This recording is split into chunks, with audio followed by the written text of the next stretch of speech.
안녕하세요. 여러분, 재간둥이 사이다 박준입니다. 윤석열 대통령 방송, 사법 등 또 제2요구권 행사를 했습니다. 벌써 19번째 거부권 행사인데요. 아마 최고가 될 수도 있을 것 같기도 하고요.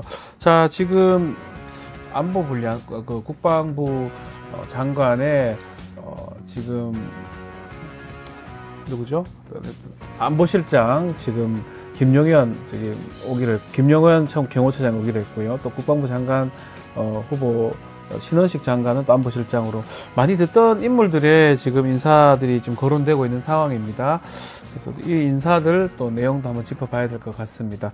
자, 여러분 시원하고 재미있는 소식들로 여러분 출근길 함께 하도록 하겠습니다. 박준의 뉴스 인사이다 지금 바로 시작하겠습니다.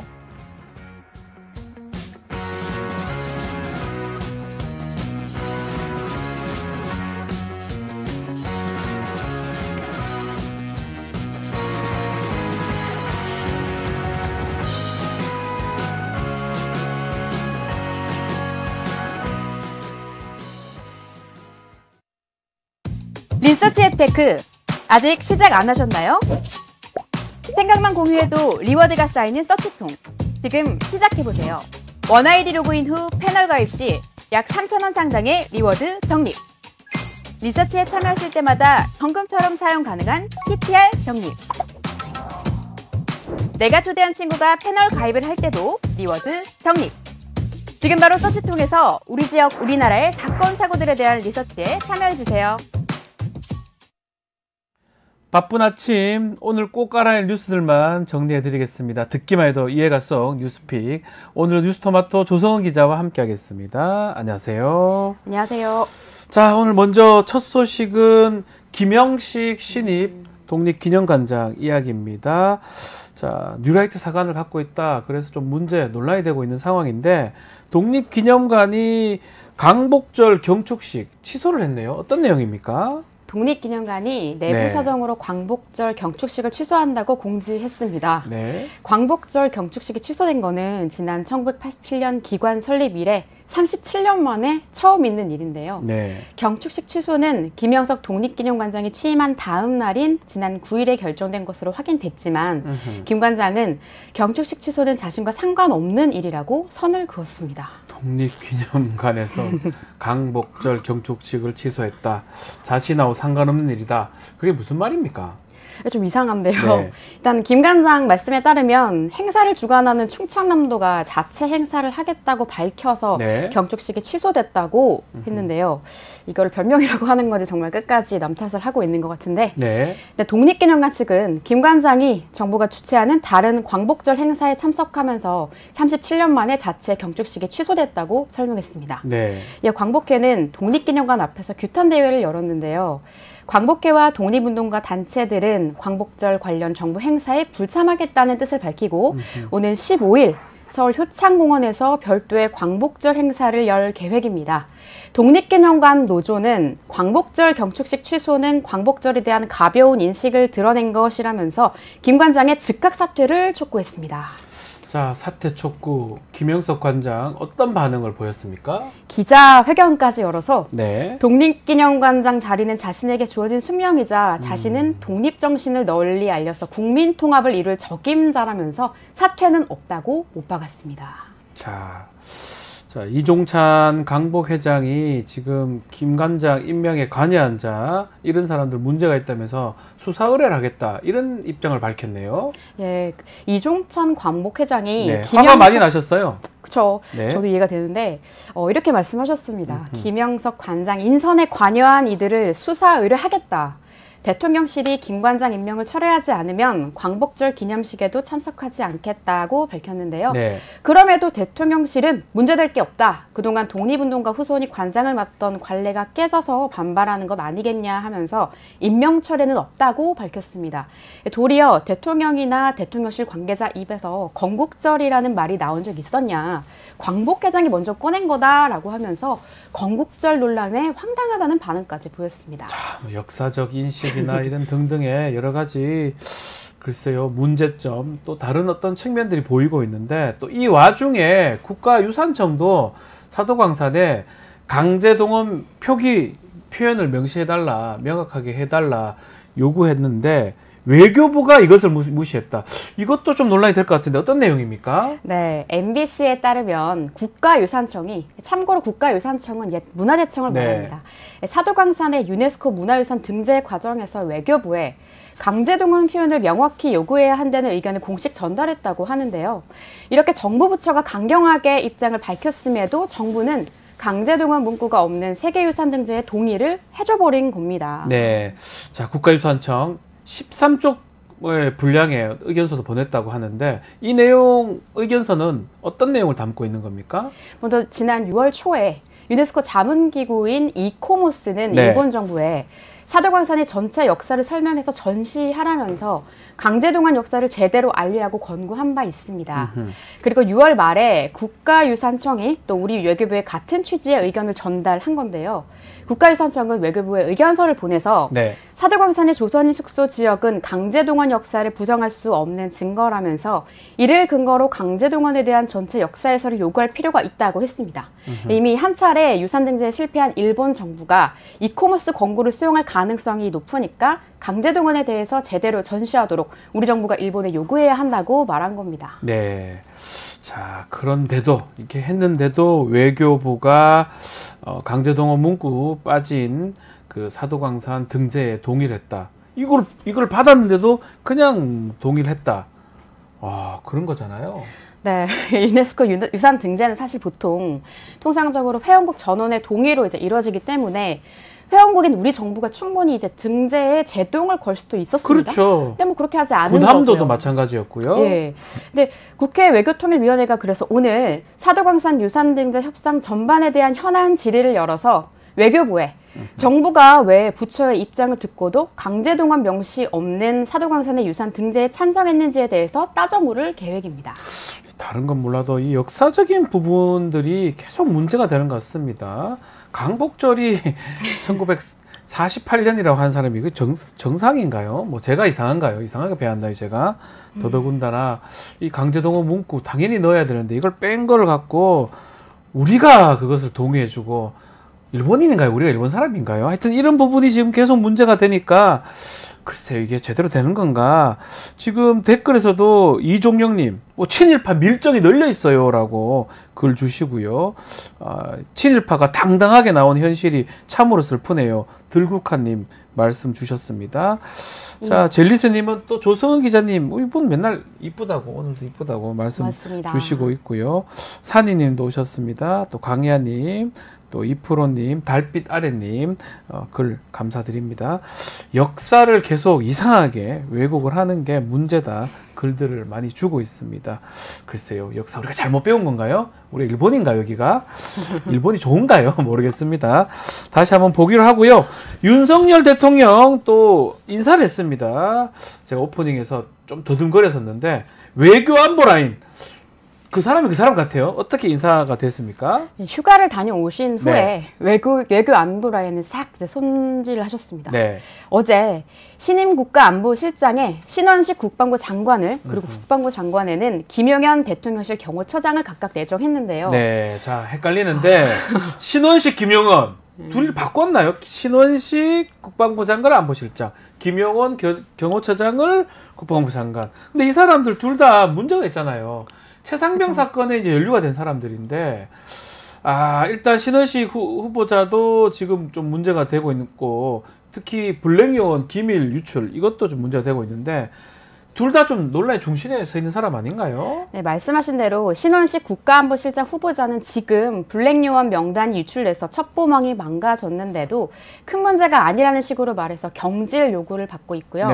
국회의원 시절에는 육사의 홍범도 흉상 철거를 주장해서 논란을 빚기도 했습니다. 김용현 국방장관 후보자의 경우도 최상병 사건 수사 외압 의혹에 연루된 이종섭 당시 국방장관과 통화한 사실이 이미 드러났고, 그러니까요. 대통령 행사에서 카이스트 졸업생과 그 강성희 진보당 의원의 입을 틀어막은 그 입틀막 사건, 그 경호처장이잖아요. 네, 입틀막 사건의 경호처장이었습니다. 그래요. 이게 두 사람 다 조금 문제가 지금 있는 상황인데 굳이 또 이런 사람을 또 자리를 또 바꿔가면서까지 이렇게 안보 라인을 지금 정리하는 모양새인데 어떻게 봐야 됩니까? 신박합니다. 네. 좀 헷갈릴 정도로 그냥 자리만 옮겨가지고 그냥 바꾼 거잖아요. 그래서 좀 이것도 좀 문제가 될 것 같다는 생각이 드는데. 그래서 이게 돌려막기 아니냐 이렇게 비판이 있는 것 같아요. 네, 안 그래도 정치권에서 네. 그래서 이제 그렇게 비판이 나오고 있습니다. 최악의 돌려막기다. 이런 비판이 나오고 있는데 예. 민주당이 입틀락으로 대통령 심기 보좌에 힘을 쓴 경호처장을 장관에 앉혔다. 후보자 지명을 거부한다고 이렇게 밝혔고 조국 혁신당도 신원식 장관은 블랙요원 문제로 당장 경질해야 될 사람인데 카드빚 내서 돌려막는 수준의 인사 참사가 계속되고 있다고 맹렬하게 꼬집었는데요. 네. 앵커님 저희 조금 있으면 조국 대표님 오시죠? 네. 네. 뉴스픽 끝나고 마지막 코너인 대담한 대담 코너에 나오니까 채널 사수해주세요. 네. 네. 조국 혁신당의 조국 대표 오니까요. 이 인사 얘기도 한번 질문 한번 드려보도록 하겠습니다.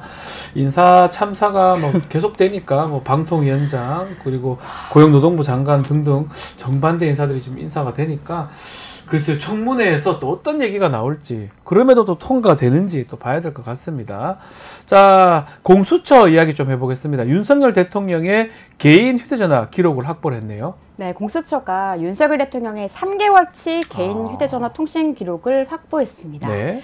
경향신문에 따르면 공수처는 최근에 윤 대통령의 작년 7월부터 9월까지의 휴대전화 통신 기록을 확보했다고 하는데요. 네. 이 통신 기록으로는 상대의 전화번호와 통화 날짜, 그리고 통화 시각, 통화 시간을 파악할 수가 있습니다.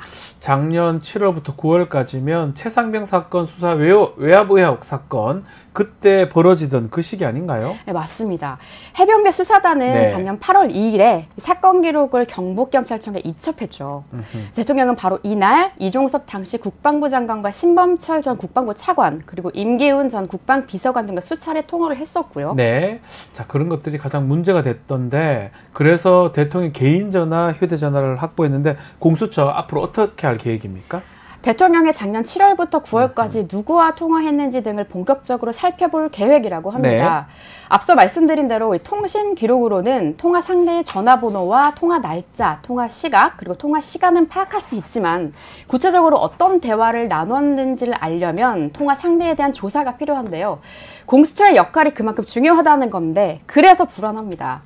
공수처가 사실 제대로 수사를 할 거라는 믿음이 잘 안 가거든요. 예. 실제로 공수처는 지난달에 최상병 수사 외압의 진상을 밝힐 증거가 될 수 있는 VIP 녹음 파일을 확보하고도 지금까지 감감무소식입니다. 그게 무슨 말인가요? VIP 녹음 파일이요? 뉴스타파에 따르면 예. 공수처는 지난달 4일 박종훈 대령의 변호인 김규현 변호사에게 임성근 전 사단장의 구명 로비 정황이 담긴 VIP 녹음 파일 18개를 제보받았지만 네. 한 달이 지난 지금까지 김 변호사를 상대로 휴대전화 압수수색이나 임의제출 요구 등을 일절하지 않으면서 음성 파일의 원본조차 확보하지 않고 있는데요. 네. 뿐만 아니라 도이치모터스 주가 조작 공범인 이종호 전 블랙펄 인베스트먼트 대표를 변호했던 신모 검사를 7월 15일 전까지 해당 직무에서 배제하지도 않았습니다. 그렇죠. 공수처가 열심히 하는 부분도 분명히 있는 것 같습니다. 그럼에도 불구하고 국민들의 의혹을 해소하기에는 여러 가지 부족한 점들이 있어요.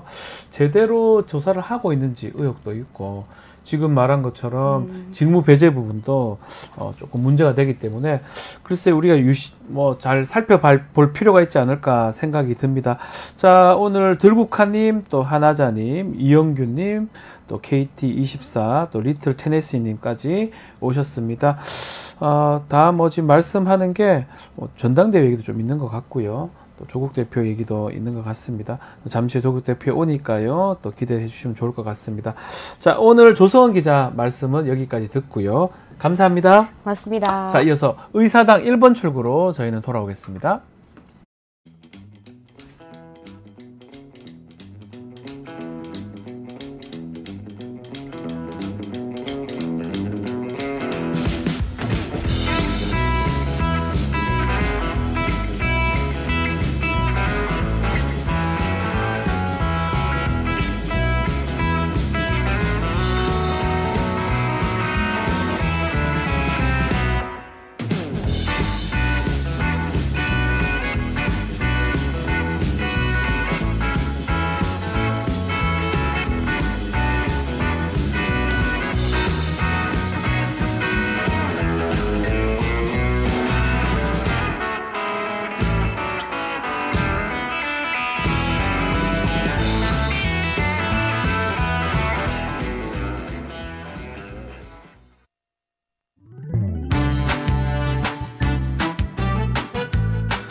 언젠가 여의도에서 비상할 날을 꿈꾸는 청년 정치인들과 함께 정치 현안을 짚어보는 시간입니다. 의사당 1번 출구 시간입니다. 오늘도 황희두 이사 그리고 신인규 변호사 두 분 나오셨습니다. 안녕하십니까? 네, 안녕하세요. 네, 자 예상했던 일인데 휴가 복귀한 윤석열 대통령 방송사법 통과시켰을까요? 아닙니다. 예, 제2요구안 제가를 했습니다. 결국 거부권 행사를 한 건데요. 자, 이로써 윤석열 대통령이 국회로 돌려보낸 법안이 19개입니다. 총 19개. 많은 거죠? 많은 것도 많은 거지만은 저는 그 숫자보다는 지금 대한민국 헌법에서 규정한 삼권분립 체계가 완전히 무너지고 있고 넓게 말하면 윤석열 대통령이 총선에 여전히 불복하고 있다. 총선에 불복하고 있다. 네, 이렇게 보는 게 더 정확할 것 같습니다. 그래서 저는 법안의 내용에 대해서 세부적으로 들어가면 대통령이 거부권을 행사해야 될 때가 있죠. 그런데 그게 아니라 원칙 자체를 거부권으로 쓰고 예외적으로만 국회 입법을 인정하겠다라는 태도 자체는 윤석열 대통령이 늘 입법으로처럼 말하던 헌법가치, 법치주의 이런 것들을 정면으로 부정하는 거기 때문에 지금 대한민국의 이 헌법체계라는 것은 윤석열 대통령이 수호해야 될 가장 큰 책임이 있는데 지금 가장 크게 이 헌법체계를 무너뜨리고 있는 장본인이 윤석열 본인이다. 저는 그렇게 생각합니다. 헌법을 무너뜨려서 삼권 분립 체계를 파괴하고 있다. 이렇게 아주 세게 말씀하셨습니다. 맞아요? 저도 동감을 하고 실제로 뭐 횟수가 뭐 그렇게 중요하지 않다고 말씀해 주셨는데 어느 정도냐면 그 박정희 그러니까 이승만 그 전 대통령 때를 제외하고 박정희, 노태우, 노무현, 이명박, 박근혜 이때 쓰인 거부권을 합치면 19건이거든요. 그걸 지금 딱 윤석열 대통령이 임기 반도 안 돼가지고 다 채운 거예요. 그러니까 이게 마치 무슨 올림픽 메달 따는 것 마냥 여기서라도 1등을 하려고 하는 게 아닌가? 과욕이죠. 자, 그런 말씀대로 MB 전 대통령 제가 알기로는 거부권 행사 한 번 했어요. 그만큼 아주 예외적으로 이 행사할 권한인데 대통령의 권한인데 자 결국 제2요구권 했기 때문에 이 방송사법 국회로 돌아가게 됩니다. 어떻게 처리될까요? 근데 일단은 국민의힘 자체가 의석수가 이제 108의석을 가지고 있는데 지금 뭐 똘똘 뭉쳐가지고 오히려 이 대통령의 잘못된 정책 내지는 잘못된 행동에 대해서 여당으로서 그래도 국회의원 아닙니까? 국민을 대표해서 아닌 건 아니라고 이야기를 할 줄 알아야 되는데 지금 그런 기대는 너무 난망하고요. 저는 윤석열 대통령과 함께 이 거부권을 또 쓰면 국회에서는 또 제2결을 부결시키는 방법으로 이상한 콜라보레이션을 계속할 가능성이 매우 높아 보인다. 저는 그렇게 생각합니다. 말씀대로 뭐 어떤 법안이라도 올라가면 합의 안 된 거니까 합의 안 되죠. 잘 합의 안 된 거는 다 제2 요구하겠다, 거부권 행사하겠다 얘기를 했고요. 그러면 다시 국회로 돌아오고 국회에서는 지금 말한 대로 108석이 있기 때문에 폐기되고 이게 계속 반복되는 것 같아요. 어떻게 해법 없을까요? 계속 이렇게 해야 됩니까? 해법은 저희 신인규 위원장님도 계속 얘기해 주셨듯이 이거는 더 이상 그 대화 자체가 불가능한 지경에 이르러서 그 정도입니까? 그래서 그냥 이거는 끌어내리는 것밖에 끌어내려야 된다. 스스로 내려오는 거는 생각도 안 하고 있잖아요. 사실 오늘 뭐 주제에 자세히 다룰 내용은 아니긴 합니다만 지금 그 독립기념관장에 뉴라이트 꽂아버리고 지금 권익위 그 국장님 같은 경우에도 되게 굉장히 안타까운 사건이 벌어지지 않았습니까? 그것도 결국 김건희 명품백으로 인해서 벌어진 건데 그런 일들을 봤을 때 더 이상 뭐 대화와 타협의 여지 자체가 없다. 저 그렇게 생각합니다. 근데 저는 이게 심각한 문제가 제가 아까 삼권 분립을 무너뜨렸다. 아까 헌법 가치의 근간을 무너뜨리는 아주 이거는 정말 헌법의 관점에서는 용납할 수 없는 그러니까 헌법을 무시하는 태도거든요.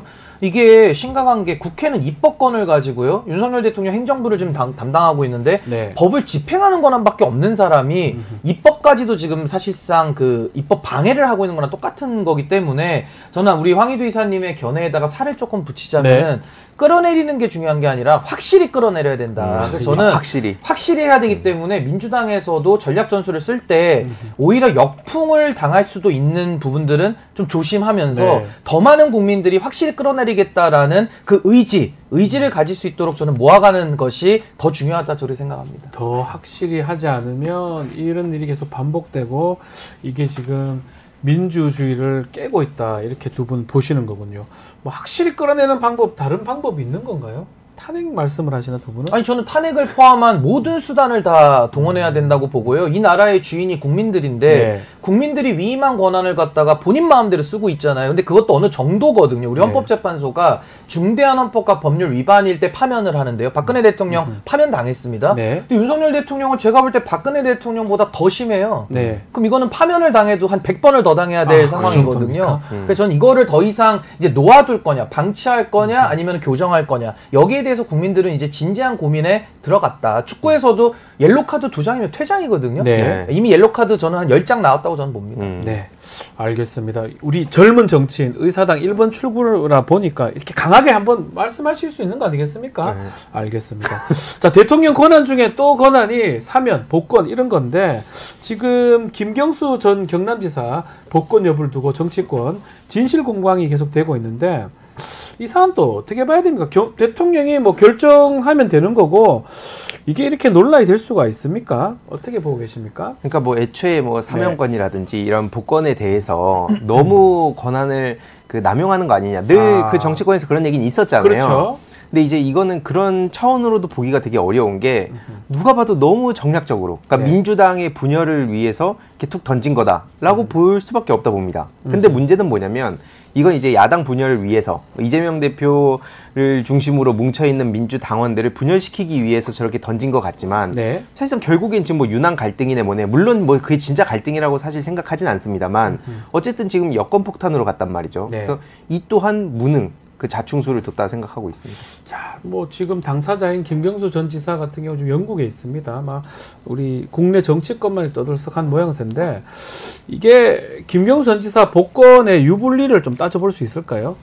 득을 볼 사람, 또 실이 될 사람. 아무래도 이제 윤석열 대통령 입장에서는 이재명 대표의 그런 단일 체제를 좀 흔들어 보겠다라는 의도로 이제 던진 카드인데 결국 돌아오는 거는 저는 국민적인 비판과 저항밖에 없다고 봅니다. 그 이유는요. 지금 우리가 김경수 지사 문제 아니면 윤석열 한동훈 갈등에 집중하고 있는데 이번 복권의 핵심은요.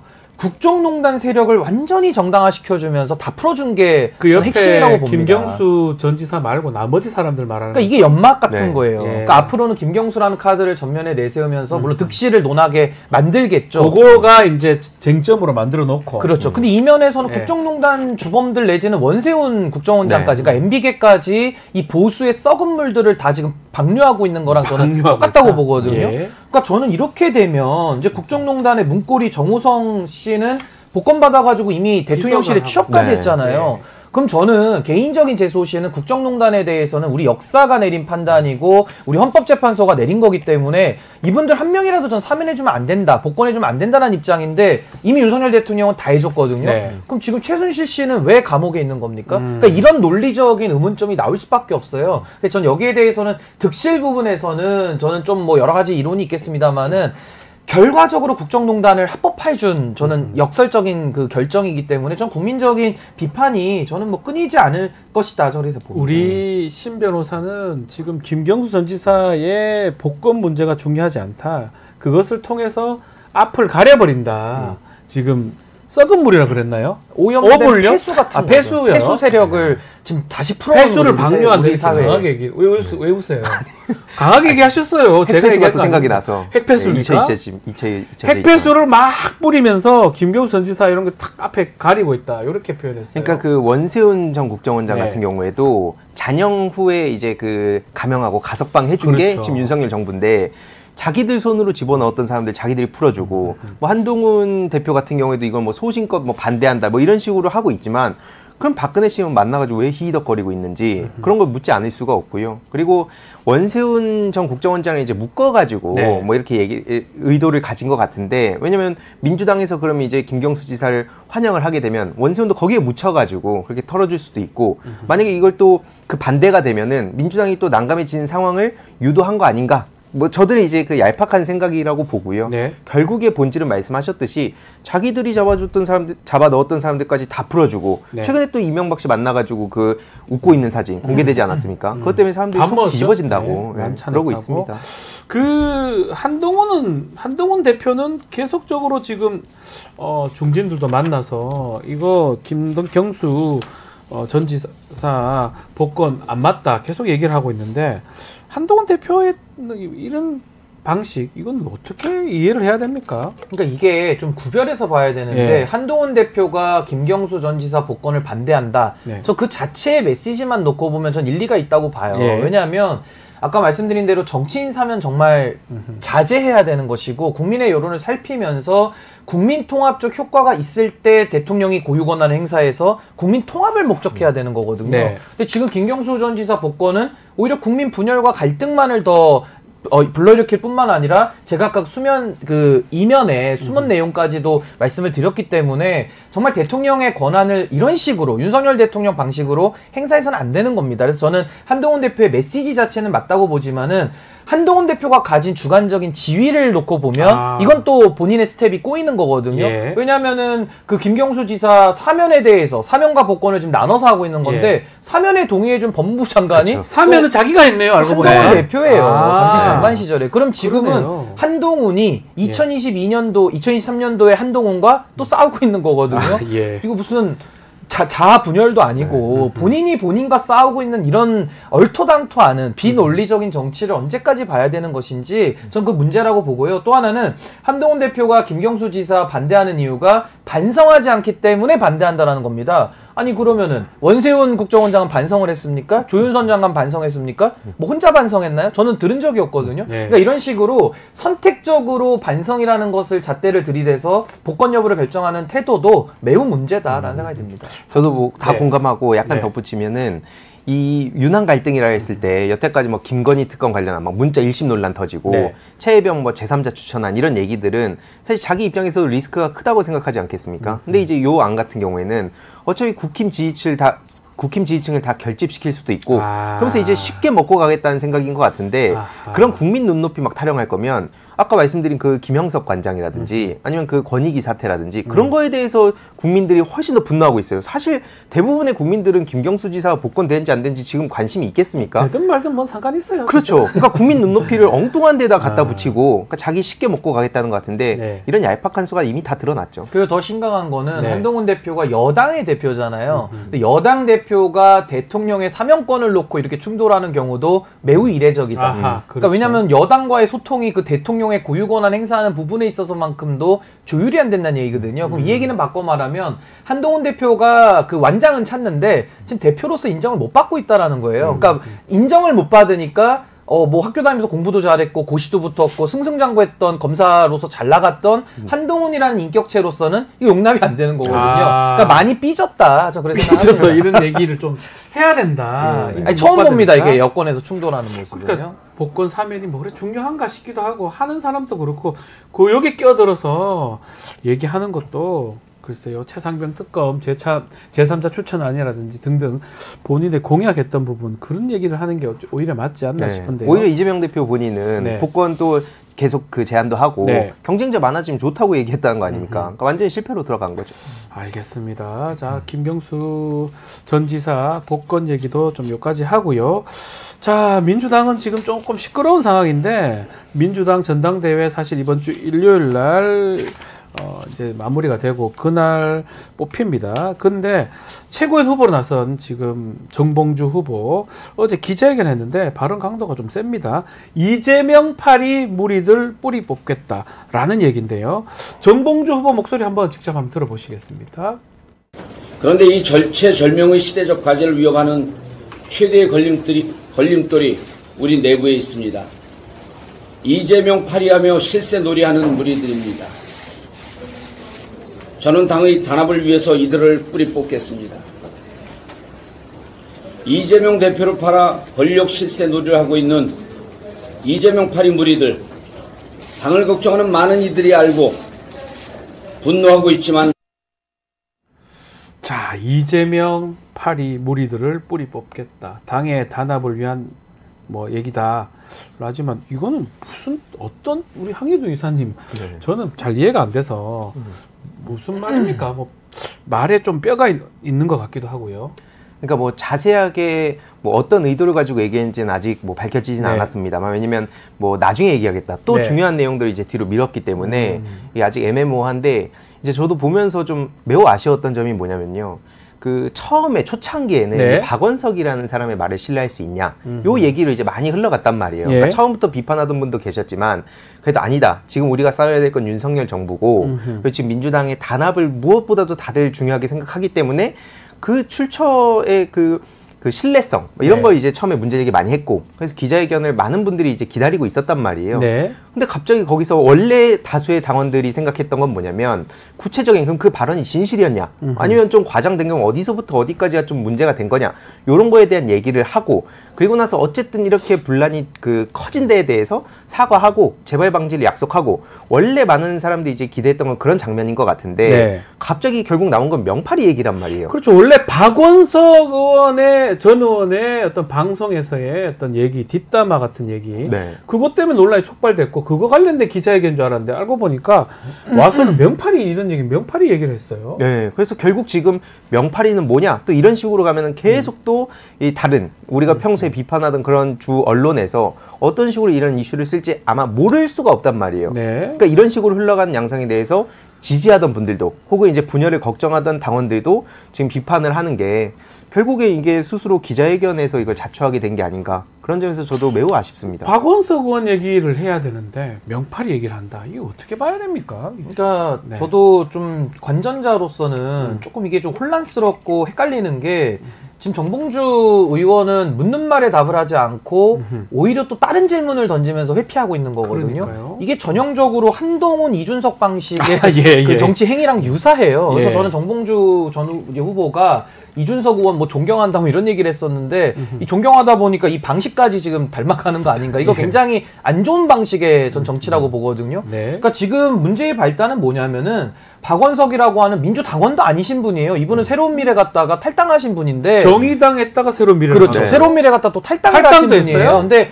뭐 탈당도 명분이 있으면은 드러내고 할수 있죠. 탈당했을 텐데 그냥 조용히 탈당하시는 거 보면은 사실은 이 정치권에서 이분이 왜 정치하시나라는 근본적인 의문을 들게 하는 분인데 뭐 얘기도 들어보니까 뭐 정봉주 형 막 이렇게 얘기하더라고요. 그러니까 사적인 대화입니다. 전형적인 사적인 대화인데 그걸 방송에 나와가지고 이 생방송 같은 데서 네. 빵하고 터트린 거죠. 유튜브 아마 생방송이죠. 그건 뭐 본인의 이익을 위해서 아마 그렇게 관객까지도 이용하는 이것 자체도 저는 좀 비열한 방식이라고 저는 보는데 그럼 어찌됐든 간에 그래서 이 전당대회가 아주 들썩들썩했습니다. 예. 저도 어디 방송 나갈 때마다 아무리 방송을 열심히 해도 댓글이 다 지훈이 형 얘기해줘요.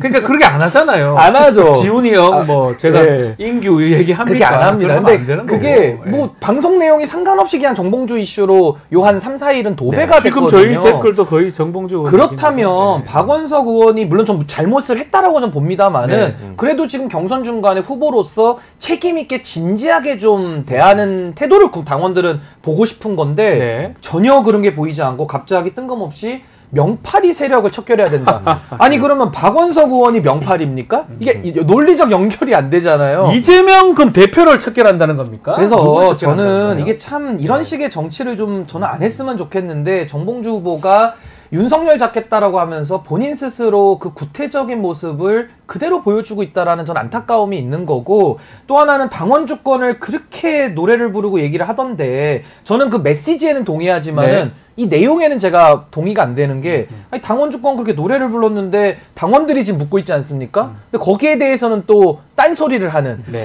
그러니까 이런 정치 행태를 어떻게 받아들여야 되나 이 참 내용을 매우 보면 안타깝습니다. 어제 기자회견 내용 보면 이재명을 위한다면서 내부 관례 차기하면서 경쟁 상대를 적으로 규정하고 분열시키면서 실세놀이를 한다라고 얘기했고 근데 누구냐고 물으니까 알만한 사람이다. 누구예요? 황희도 이사님은 민주당 잘 네. 아시잖아요. 잘 알긴 하는데 이 누구를 누구예요, 겨냥한 건지. 누구? 그러니까 보통 이런 경우에는 이제 정치인이 있을 수 있고, 네. 그다음에 측근 그 참모들이 있을 수 그렇죠. 있고, 그리고 또 이제 요즘 유튜버들까지 이제 얘기를 보통 많이 하는데 구체적으로 누굴 염두에 두고 한 건지 모르겠습니다만 결국 이렇게 되면은. 이게 또 누구인가를 가지고 또 막 추측하면서 또 싸움이 난단 말이에요. 그러니까요. 말씀하셨듯이 모든 이슈가 지금 다 이걸로 가고 막 명팔이에 대해서 또 그 보수 진영에서는 안 그래도 지금 곤란한 상황인데 네. 이때다 싶어갖고 또 민주당 싸움 났다 이렇게 되지 않겠습니까? 그래서 이거를 단합을 계속해서 주장을 했다면 적어도 이런 기자회견 방식은 전 잘못됐다고 생각하는 거고 결국에는 그러니까 뒤에서 뭐 사적인 대화든 뭐든 이재명 대표 비판할 수 있죠. 혹은 네. 근데 제가 계속 말씀드리지만 기본 사회에 대한 구상, 그 방향이나 속도가 나랑 좀 다르다. 그런 식으로 비판을 하고 내 방향과 내 비전은 이쪽이다. 이런 얘기를 하면서 그런 건전한 토론, 논의 이런 걸 하는 게 바람직한 거지. 뭐 민주당 뭐 예를 들어 내가 깽판 치겠다. 이 얘기가 만약에 사실이라면 이건 완전 차원 다른 얘기거든요. 네. 비판이 아니잖아요, 이건. 그래서 그럼 그런 말을 했는지 이걸 뭐 방송에서 자기 이익을 위해서 그걸 좀 과장되게 그렇죠. 그냥 어그로를 끈 건지 이런 거를 사람들이 듣고 싶어 한다. 그래서 빨리 이거에 대해서 그 어디까지가 사실인지 과장된 거면 어디까지 왜 과장된 건지 그리고 앞으로는 이런 일이 또 발생하게 될 건지 아닌지 이런 거에 대해서 답을 원하고 있다 생각합니다. 저는 이게 그러니까요. 좀 조심스러운 추론이지만 예. 전 정봉주 후보가 초반에 분위기 좋았거든요. 1등 했습니다. 1등도 하고 뭐 연설도 그땐 잘 하시더라고요. 예, 제가 예. 이렇게 최고위원 후보들 들어봐도 뭐 원외 후보지만은 굉장히 강점을 많이 보여줬던 후보여서 아마 당원들이 거기에 좀 응답을 했다라고 봐요. 근데 그렇죠. 그 과정에서 어디서 틀어졌나를 보니까 이재명 대표가 아마 김민석 그 후보 왜 표가 안 나오냐 그 말하고 이 발언을 하고 나니까 아마 그때부터 이제 김민석 후보가 좀 쫓아가는 모양이 나왔거든요. 네. 아마 이게 정봉주 후보 입장에서는 굉장히 좀 저는 서운할 수는 있다고 봐요. 서운했다. 이게 뭔가 좀 페어한 경쟁이냐라는 저는 문제의식. 그러면은 그 문제의식을 있는 그대로 제기하고 오히려 그 문제의식을 가지고 이재명 대표랑도 더 여러 가지 이게 맞냐 이렇게 하는 게 맞냐라는 식의 오히려 그런 갈등을 긍정적인 방법으로 소화한다라면 더 좋을 텐데 그러니까요. 그런 과정에서 박원석 의원이 이렇게 얘기를 하면 아니 그거 왜 사담을 갖다가 이렇게 과장해서 공개를 하냐 왜 자기 장사하냐 이렇게 비판을 하고 당원들이 묻는 거에 대해서 그럼 해명을 하면서 성실하게 좀 진지하게 임했더라면은 저는 그게 잘 극복될 수 있는 논란이라고 보는데 아마 그때 당시 이재명 후보에 대해서 느꼈던 약간의 서운함이나 이런 것들이 좀 잘못된 방법으로 좀 돌출적인 내용들이 섞이면서 저는 좀 잘못 흘러가고 있는 거 아닌가라는 생각이 좀 듭니다. 자, 지금 뭐 정봉주 후보는 본인이 이제 최고위원 되면 이재명 전 대표하고 이재명 파리 문제 논의를 할 것인데, 근데 이재명 대표가 제가 만약에 지훈이면 지훈이 파리 하는 사람이 있으면 그걸 굳이 그 얘기를 하겠어요? 어떻게? 아니 그리고 이번에는 보십니까? 파리를 지금 박원석 의원이 뭔가를 한 거잖아요. 아니, 네. 파리는 이재명 대표 파리가 박원석 전 의원인가? 어떻게 봐야 됩니까? 그러니까 이게 이해가 안 되네요. 그러니까 이런 식으로 이해가 안 되는. 그러니까 이해 안 각자 그러니까 추측을 하게 되니까 또 엉뚱한 방향으로 네. 가서 싸움이 계속 커지고 있단 말이에요. 네. 그러니까 계속 말씀드리지만 명확하게 그러니까 제일 당원들이 우려한 건 뭐냐면 전당대회가 이제 끝난다고 끝이 아니잖아요. 네. 그때 이제 본격 시작될 수 있고 예를 들어서 민주당 그 공식 유튜브 채널에서 아침마다 최고위원 회의하고 할 때 그때도 또 계속 이 얘기 나올 거거든요. 네. 그럼 이런 문제들을 사람들이 제일 걱정했는데 그걸 가지고 우리가 국힘을 계속 비판했는데 이런 식으로 그냥 뒤로 밀어두고 전대 끝나고 얘기했다면 끝나는 문제가 아닙니다. 그러니까요. 그러니까 빨리 그 지금 왜 이렇게 뒤로 미루는지는 또 다양한 추측들이 있습니다만 빨리 이거에 대해서 명확하게 당원들의 우려를 해소하는 게 무엇보다 급선무라 생각합니다. 저는 정봉주 후보가 이게 약간 이준석 의원 스타일 제가 계속 떠올릴 수밖에 없는 게 굉장히 행태가 유사해요. 그러니까 존경한다고 하는 발언에서 제가 자꾸 영향을 받았는지 모르겠지만은 네. 아니 이준석 대표도 탈당한다 그럴 때 하루에 1%씩 올라간다. 그냥 탈당하면 되거든요. 네. 그거 안 하면 되거든요. 근데 그걸 가지고 2달을 장사를 했어요. 그러니까 저 정봉주 후보도 이준석 대표를 존경하다 보니까 그 방식까지 차용해서 아마 이걸로 2-3달 더 끌고 가면서 소위 말해 이제 어그로를 끈다고 하는데 네. 뭔가 언론의 집중을 받기 위한 굉장히 저는 부정적이고 안 좋은 방식의 정치를 좀 하고 있다. 이런 식으로 하면 아마 민주당원들도 정봉주 후보를 저는 외면해버릴 수 있기 때문에 그렇게 되면 정봉주 후보는 그냥 개혁신당 가시는 수밖에 없어요. 그러니까 이런 상황에서 예를 들어서 지금 투표가 많이 이루어졌잖아요. 또 그 중에는 내 투표 잘못했다고 하시는 분들도 있는 것 같고 그렇지만 이제 전당대회까지 여론조사도 있고 한 서울 한 절반 정도 남아 있거든요. 네. 정봉주 후보가 최고위원 안 될 수도 있는 거 아닌가요? 어떻게 보십니까? 그래서 지금 뭐 일각에서는 네. 이걸 여러 가지 또 경우의 수를 가지고 막 이렇게 움직임이 있긴 한데 네. 사실 이게 또 퍼지는 속도에 비해서 남은 기간이 얼마 안 되기 때문에 현실적으로 그게 가능할까? 뭐 그러다 보니까 이미 받아놓은 표도 많고. 네, 이미 받아놓은 표도 많고 그리고 아직 이렇게 또 디테일하게 그 호흡을 딱 일사불란하게 맞출 수가 없는 게 현실이다 네. 보니까 결국엔 그럼 들어가게 된다는 전제 하에 지금 많은 당원들이 우려하고 있다 봅니다. 그러니까 지지하는 분들조차도 이대로 가면 결국 우리가 주장하던 그 단합이랑은 거리가 멀어지는 건데 이거 어떻게 할 거냐. 지금 이런 물음표가 남아있기 때문에 제발 그 남은 기간 동안 빠르게 이걸 수습을 잘 해주셨으면 좋겠습니다. 네. 근데 저는 걱정스러운 게 사람이 잘 안 바뀌기 때문에 그러니까 이게 참 정봉주 후보가 굉장히 과거에도 이제 의원 한번 했고요. 네. 그다음에 뭐 낙곰순이 뭐니 해서 굉장히 그 팬덤층이 있었고 굉장히 좀 인기를 많이 얻었던 분이고 그 다음에도 뭐 논란들 여러 개를 만들어내면서 여기까지 이제 온 그런 정치인인데 그러니까 잔뼈가 굵죠 사실은. 근데 네. 참 그러면서도 저는 안타까운 것이 그런 경륜에 맞게 좀 더 진지하게 이런 당원들의 물음에도 답을 하고 좀 성숙한 모습을 보이면 좋겠는데 네. 참 사람이 잘 안 변한다라는 게 참 그게 안타까운 면 아닌가라는 생각이 듭니다. 네, 실제로 이 전당대회 초반에 이제 정봉주 후보가 원내에서 1위를 하니까 약간 이게 최고위원이 되면 좀 부담스러울 수 있다. 특히 뭐 수석 최고위원 직책은 없지만 그런 게 되면 부담스러운 거 있다라고 계속 친명계 쪽에서는 좀 얘기가 있었는데 이런 어떤 정봉주 후보의 이런 부분, 좀 당내 분란 이런 부분에 대해서 좀 지적을 한 거라고 봐야 됩니까? 어떻게 봐야 됩니까?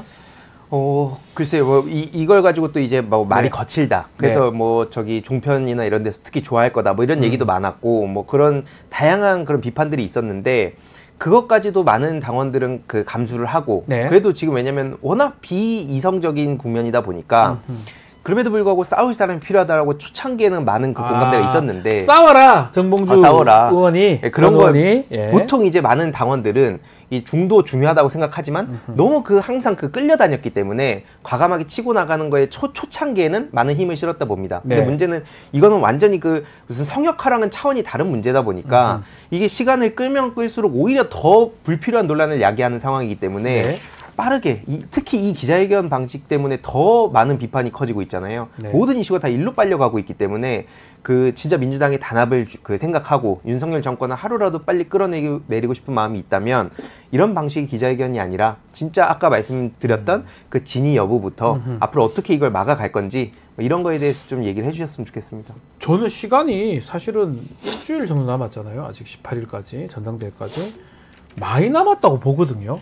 그리고 투표를 절반 정도 남아 있어요. 여론조사까지 보면.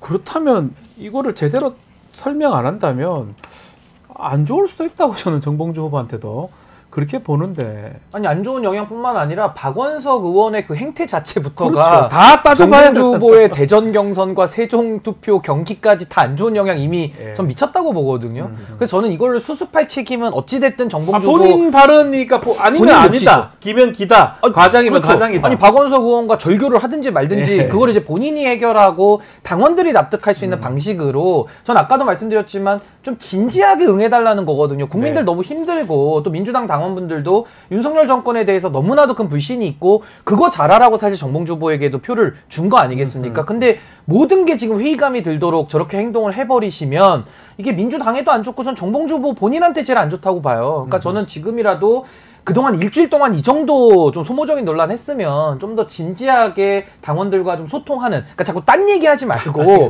묻는 말에 좀 대답을 하면서 정상적인 소통을 국민들과 당원들이 아마 좀 원하지 않을까, 전 그렇게 봅니다. 알겠습니다. 자, 이번 민주당 전당대회는 당대표 선거보다 최고위원 선거가 더 눈에 띄고 관심이 갑니다. 이번 주말 8월 18일이면 결과가 나오고요. 다음 주 저희 의사당 1번 출구에서는 아마도 이 최고위원 선거까지 얘기를 좀 나눠보지 않을까 생각이 듭니다. 오늘 내용은 여기서 좀 마무리를 하겠습니다. 두 분 말씀 감사합니다. 고맙습니다. 황희두 의사, 신인규 변호사와 함께했습니다.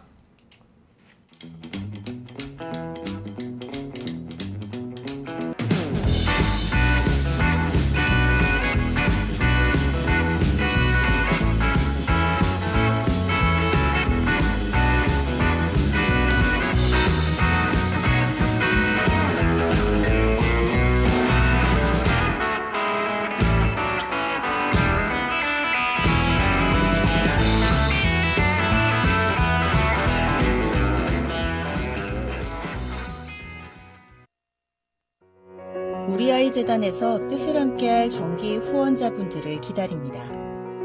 우리 아이 재단은 한반도 어린이를 위한 재단입니다. 배고픈 어린이들에게 영양 가득한 국수를 보내고 영유아 자폐 조기 검사 지원, 베이비박스의 이유식 정기 배달, 중증장애 및 취약 아동들을 지원하고 있습니다. 따뜻한 손길을 이어주는 분들께 우리 아이 팔찌와 감사 선물을 드립니다. 지속적인 지원을 통해 더 많은 어린이들에게 도움을 줄 수 있도록 정기 후원자가 되어주세요. 후원 문의 02-2128-3344, 2128-3344. 자, 사회권 선진국 7공화국의 비전을 제시하면서 구조개혁에 엑셀을 밟고 있는 분 계십니다. 자, 감이 좀 오십니까? 자, 오늘 우리 대담한 대담 방송 피날레를 장식하실 이분, 조국 혁신당의 조국 대표님 함께 하겠습니다. 안녕하십니까? 네, 반갑습니다. 불러주셔서 고맙습니다. 아유, 감사합니다. 네. 사실은 이렇게 직접 안 나오셔도 그런데 바쁘신데 이렇게 직접 나오셔서 너무너무 고맙습니다. 박지원 변호사님 얼굴 보려고 나왔습니다. 예전에 이제 네. 총선할 때 제가 이제 YTN 그때 방송할 때인데 그때 이제 전화 인터뷰를 하면서 그때 이제 부산 사투리 그걸 하셨습니다. 너희들 쫄았제 이거를 하셨던 그렇죠. 기억이 납니다. 그때 사투리 세게 한번 했죠. 그것 때문에 사투리 열풍이 또 부산 사투리 열풍이 또 불었던 기억이 나거든요. 예, 맞습니다. 근데 사투리를 그렇게 많이 쓰시지 않는 것 같기도 하고 또. 아니 제가 서울 생활을 82년부터 했으니까 사투리가 저희 고향 친구들에 비하면 사투리가 많이 줄었죠. 네. 그런데 또 고향을 돌아가면 예. 원상복귀되고 또 서울 살다 보면 말을 또박또박 하려고 애를 쓰는 편입니다. 네. 예. 저도 마찬가지입니다. 전 대구 쪽인데 네, 저하고 사투리 약간 다르지 않습니까? 약간 다릅니다. 저희는 압니다. 부산이 대구냐. 자, 최근에 따님 결혼 축하드립니다. 고맙습니다. 예. 근데 좀 저는 많은 분들은 안 불렀다고 알고 있습니다. 비공개 결혼식을 한 겁니까? 아니 뭐 이제 저희 딸내미가 이미 얼굴이나 이름이 다 알려졌지만 유명 인사가 돼서요. 본의 아니게. 제 사위 같은 경우는 사위의 이름, 얼굴 다 공개하고 싶지 않아가지고 제가 직접 아는 분들 중심으로 이제 뭐 가족은 물론이고 가족 외에 직접 아는 분들 중심으로 이렇게 제한적으로 공개를 했고요. 좀 아름아름 좀 오신 분들은 계십니다. 다시 한번 축하드리고요. 자, 8월 15일 이제 8.15 경축식인데 가지 않겠다. 친일 밀정 정권이 주최하는 경축 행사다라고 하고 일단은 김영석 독립기념관장 이분이 임명된 게 조금 문제다 이렇게 보시는 거죠? 네, 물론입니다. 물론 그 김영석 관장 전에도 윤석열 정권에서 여러 뉴라이트 인사들을 요직에 임명을 했지 않습니까? 그때까지는 저희가 좀 더 지켜보자 했는데 다른 자리도 아니고 독립기념관장에 뉴라이트류의 인사를 임명하는 것 이건 정말 아니다 생각이 들어서 8.15 경축식에 참석하지 않겠다는 얘기를 아마 정당 중에서는 저희가 제일 먼저 한 것 같습니다. 이게 제가 어제 최고위원회에서도 그런 발언을 했는데 5.18 민주화운동 기념관에 전두환이나 장세동이나 정호영이나 이런 사람을 앉히는 거 거의 비슷한 느낌을 약간 주고 이해가 됩니다. 그렇게 얘기하시니까요. 정말 모욕감을 느끼고요. 실제 그리고 이 관장, 신임 관장이 역사학 박사를 갖고 있다고 하시지만 우리나라 독립운동사 관련 전문가들 사이에서는 전혀 알려진 사람도 아닙니다. 학자로서도 그렇게 인정받지 못한 분이고 그리고 학자를 떠나서도 우리나라의 좀 보통의 정상적인 국민들이 갖고 있는 역사 인식도 갖고 있지 않는 사람이기 때문에 어찌 이런 사람을 독립기념관장에 앉히느냐. 저는 개인적으로 정당의 대표 이전에 개인적으로도 이건 용납할 수 없다고 판단을 해서 이 사람의 임명이 철회되기 전까지는 참석하지 않겠다 이런 결정을 내렸습니다. 지금 보면 진실 하회위원장에 5.18 정신을 부정하는 인사를 앉히고요. 통일부 장관에는 북한하고 싸우자는 사람을 또 앉히고 글쎄 말입니다. 노동부 장관은 노동을 좀 싫어하는 사람, 노동부 장관은 또 그런 걸 앉히고 지금은 독립기념관장에 일제 식민 지배를 정당한 사람 앉히는데 윤석열 대통령 왜 이렇게 인사를 할까요? 그 윤석열 정권이 들어서고 난 뒤에 곳곳에 중요한 요직에 그 각 자리에 정확히 반대되는 인사를 내리고 정확히 반대되는 인사. 근데 뭐 아까 언급하셨던 사람들 말고 방송통신위원장 같은 경우도 이진숙을 앉힌단 말입니다.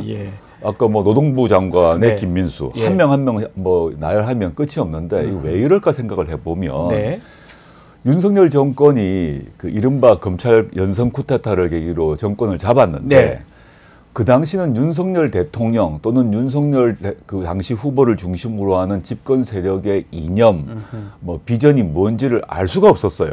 당시 잘 생각해 보시면 그냥 문재인 정부가 문제가 있다, 뭐 부동산이다, 부동산 문제가 있다 이러면서 이제 선전선동을 해서 권력을 잡았는데 실제 이제 윤석열 대통령 자신 또는 집권 세력 입장에서는 사후적으로 자신들의 그런 행동을 정당화해야 됩니다.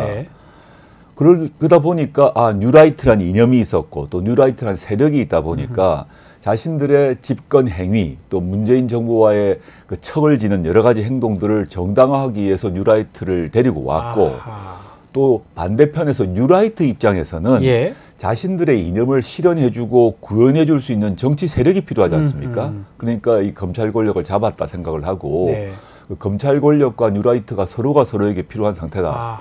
그렇게 돼서 서로 혼용이 되었다 생각합니다. 그런 어떤 역사의식이 좀 백지 상태였다고 좀 표현하면 그 검찰 권력이 결국은 뉴라이트하고 손잡고 같이 한다. 이렇게 보시는 거군요. 그렇죠. 이념적으로는 그러하고요. 국민의힘이라는 전통적인 보수 세력이 있지만 국민의힘이 뉴라이트는 아니잖아요. 그 자체는 아니었죠.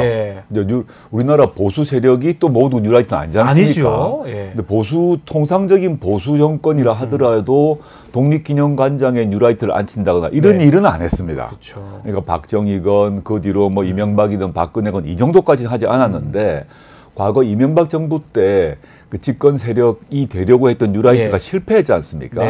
그런데 이번에 윤석열 정권 때 드디어 뉴라이트가 곳곳에 들어가고 있다. 이것은 사실은 용산의 핵심 포스트에 뉴라이트와의 긴밀한 고리가 있다고 저는 확신하고 있습니다.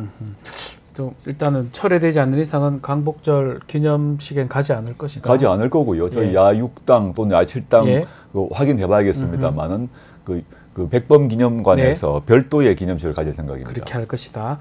자, 또 조국혁신당이 좀 문제 제기하는 게 김건희 여사 명품백 수수 의혹 이거 관련해서 조사했던 국민권익위의 국장 극단적 선택을 했어요. 이 숨진 사건 정치적 타살이자 권력살인이다라고 대통령 부부 사과를 요구를 했는데 이것도 합쳐서 특검 좀 추진을 하는 겁니까? 예, 그렇습니다. 이 권익위의 고위 간부 아닙니까? 실제 또 이 디올백 관련해서 주무국장이었고 그렇죠. 이런 분이 왜 목숨을 끊었을까? 그 언론 보도에 따르게 되면 이분은 권익위 차원에서 종결해서는 안 되고 수사기관에 이첩을 해야 된다라는 소신을 갖고 있었는데 무슨 이유인지 다른 결과가 나지 않습니까? 그러다 보니 공무원으로서의 양심, 직업윤리 등 때문에 괴로워하셨던 것 같습니다. 전 뭐 한마디로 말하면 디올백이 이분을 죽인 겁니다. 통상적 절차에 따라 처리하면 될 일을 지금 권익위원장은 윤석열 대통령 대학 동기고 또 권익위 부위원장은 윤석열 대통령 그 후보 시절에 캠프에 있었던 검사 출신 변호사 아닙니까? 이런 분들이 이 돌아가신 공무원의 그런 신조, 직업윤리를 눌렀다고 저는 확신하고 있고 저는 이번에 이 디올백 사건이 어떻게 왜곡되고 무마되었는지를 밝혀야 이 돌아가신 분의 넋이 구천을 떠돌지 않고 안식을 취할 수 있을 까 생각이 들기 때문에 저는 유족들도 그런 마음 같습니다. 제가 확인한 바로는 조국혁신당 차원에서 그리고 다른 민주당 등 야당과 힘을 합해서 이 문제는 꼭 밝히도록 하겠습니다. 이게 심각하다면 심각한 어떤 일인데 보도도 조금 적은 것 같고요. 특히 지금 말씀대로 위원장이라든지 권익위의 부위원장의 어떤 사과 얘기도 아직까지 없는 것 같아요. 글쎄 말입니다. 이게 사실은 뭐 그 사과하기는커녕 제가 아는 바로는 권익위 차원에서 문자를 보냈는데 뭐 이제 언론이나 정치인들 오지 말라 이런 취지의 문자를 보냈어요. 근데 가족들은 전혀 그렇게 원치 않는데 말입니다. 가족들은 오히려 와서 그 아버지의 또 그 남편의 억울함을 밝혀달라 이런 마음을 갖고 있었는데 문자로 가능하면 취재하지 마라, 정치인들 오지 마라 이런 문자를 보냈습니다. 이걸 보고 참 권익위가 국가 녹을 받고 그 업무를 해야 되는 사람들인데 어디 이런 일을 하느냐. 오히려 권익위원장, 부위원장 관련 사람들이 백배사죄하고 다시 한번 이 사태를 돌이켜보겠다 이런 생각을 하진 않고 오히려 쉬쉬하고 덮으려고 한다는 점에서 개인적 분노를 느낍니다. 자, 뭐 이런 일도 민주당하고 같이 아마 특검법 추진할 건데 말 나온 김에 민주당하고 관계 설정 앞으로 어떻게 되는 겁니까? 지금 여러 언론에서 뭐 민주당과 조국혁신당 또는 뭐 이재명 대표와 저에 대해서 뭐 갈라치기나 이간질하는 뭐 보도 파트가 많이 있던데요. 실제 이재명 대표께서 그 얼마 전에 본인 유튜브 라이브에서 조국혁신당과 민주당 사이는 사람인자 관계처럼 서로 기대는 관계다 이런 관계다, 말을 이렇게. 명시적으로 하신 바 있고 저도 당연히 이제 협력 관계이고 또 경쟁할 부분은 경쟁하겠다. 그렇지만 윤석열 이 정권을 그 조기 종식시키고 정권 교체를 해야 된다는 점에 있어서는 어떠한 차이가 없습니다. 예. 물론 남아 있는 것은 근데 뭐 종합부동산세라거나 상속세 문제에서 정책에 있어서는 차이가 있는 것이 보입니다. 네. 근데 그런 정책적 차이는 당연히 논쟁을 해야죠. 논쟁 없이 가는 것은 애초에 뭐 말이 안 된다고 생각하고 네. 정책적 차이가 있는 부분 논쟁하고 또 서로 협의하고 합의하는 절차가 있겠지만 네. 이것이 그 조국혁신당과 민주당이 무슨 적대적 경쟁 관계 이렇게 보시는 것은 뭐 그런 것은 그걸 바라는 사람들의 희망사항이 반영된 게 아닌가 생각하고 있습니다. 자, 윤석열 정부 어느덧 3년 차가 됐습니다. 집권 3년 차. 자, 이런 질문을 좀 드려보고 싶어요. 가장 돌이키기 어려운 실정 어떤 게 있을까? 조국 대표님께서 생각하는 이거는 좀 큰일이다. 어쩌지? 이런 게 있을까요? 한두 개가 아니죠. 예. 아니고 뭐 경제 엉망이고 뭐 민생도 엉망이고 예컨대 코로나 위기 때보다 더 안 좋지 않습니까? 그때보다 무역 문제, 그다음에 물가 문제 모든 거 안 좋은데 저는 하나만 꼽기는 그렇고 한 두 가지를 꼽고 두 개 꼽을 수 있습니다. 두 가지는 지금 일단 남북 문제가 완전히 이제 끊어져 버린 상태이고 지금 한반도를 둘러싼 북한 또는 뭐 특히 중국, 러시아의 관계, 즉 우리 그 미국과 그 일본과의 관계는 뭐 강화되고 있지만 북한, 중국, 러시아 관계가 회복할 수 있을 정도로 할 수 없을 정도로 지금 나빠지고 있다는 점이 너무 걱정이고 특히 윤석열 정권이 그 문제를 틀어버리면 나라와 나라 사이의 문제이기 때문에 이게 다음 정부 즉 정권 교체가 되고 난 뒤에 어떻게 수습할 것인가 상당히 쉽지 않거든요. 예컨대 돌이킬 수 없는 협정을 맺어버린다거나 혹시나 이러면 대한민국에서 정권이 바뀌어도 나라가 이전 정부가 한 것을 쉽게 바꾸기 힘들거든요. 그렇죠. 이게 사실은 많이 걱정이고 하나만 더 추가한다면 이 권력의 사유화 문제가 너무 심각하다는 생각이 듭니다. 그래서 이런 권력의 사유화 행태는 진보 보수의 문제가 아니기 때문에 이게 이런 행태의 권력 운용을 지금 그 행사하고 있는데 이런 것들이 이후에 진보든 보수든 관계없이 향후 권력의 담당자에게 어떤 악영향을 줄 것인가. 이 민주공화국의 운영 원리를 훼손한 것이기 때문에 그게 두고두고 문제가 되지 않을까 저는 걱정을 하고 있습니다. 자, 그래서 그런지 이제 윤석열 대통령 임기 3년 길다라는 말씀도 많이 하셨고요. 그러면 이제 탄핵이나 임기 단축이나 그 임기 단축 개헌 이게 사실 지금도 가능한 상황입니까? 개헌 부분은요? 일단 탄핵 같은 경우는 우리 헌법재판소상 보시면 너무 잘 법원사님 아시겠습니다만 중대한 위법이 확인돼야 되지 않습니까? 이제 즉 헌법재판소에서 대통령을 파면할 정도의 중대한 위법이 확인돼야 되는데 그 직전 상태라고 보입니다. 그런 결정적 증거가 이제 나와야 되는데 그것이 나오는 쪽으로 흘러가고 있다. 수많은 연기와 냄새가 지금 흘러나오고 있는데 그것이 어느 시점에 나올 거라고 생각을 하고 있고요. 지금 임기 단축 개헌 같은 경우도 조국혁신당은 투 트랙으로 추진을 하고 있습니다만은 지금 시점에는 국민의힘이 동의할 리가 만무하죠. 그렇죠. 저 탄핵이건 임기 단축 개헌이건 지금 시점에 바로 내일 된다. 이거는 뭐 낭만적인 생각이고 저는 그렇게 말씀드린 게 아니라 오히려 우리는 이거를 정태적이 아니라 동태적으로 사태를 바라봐야 된다 생각합니다.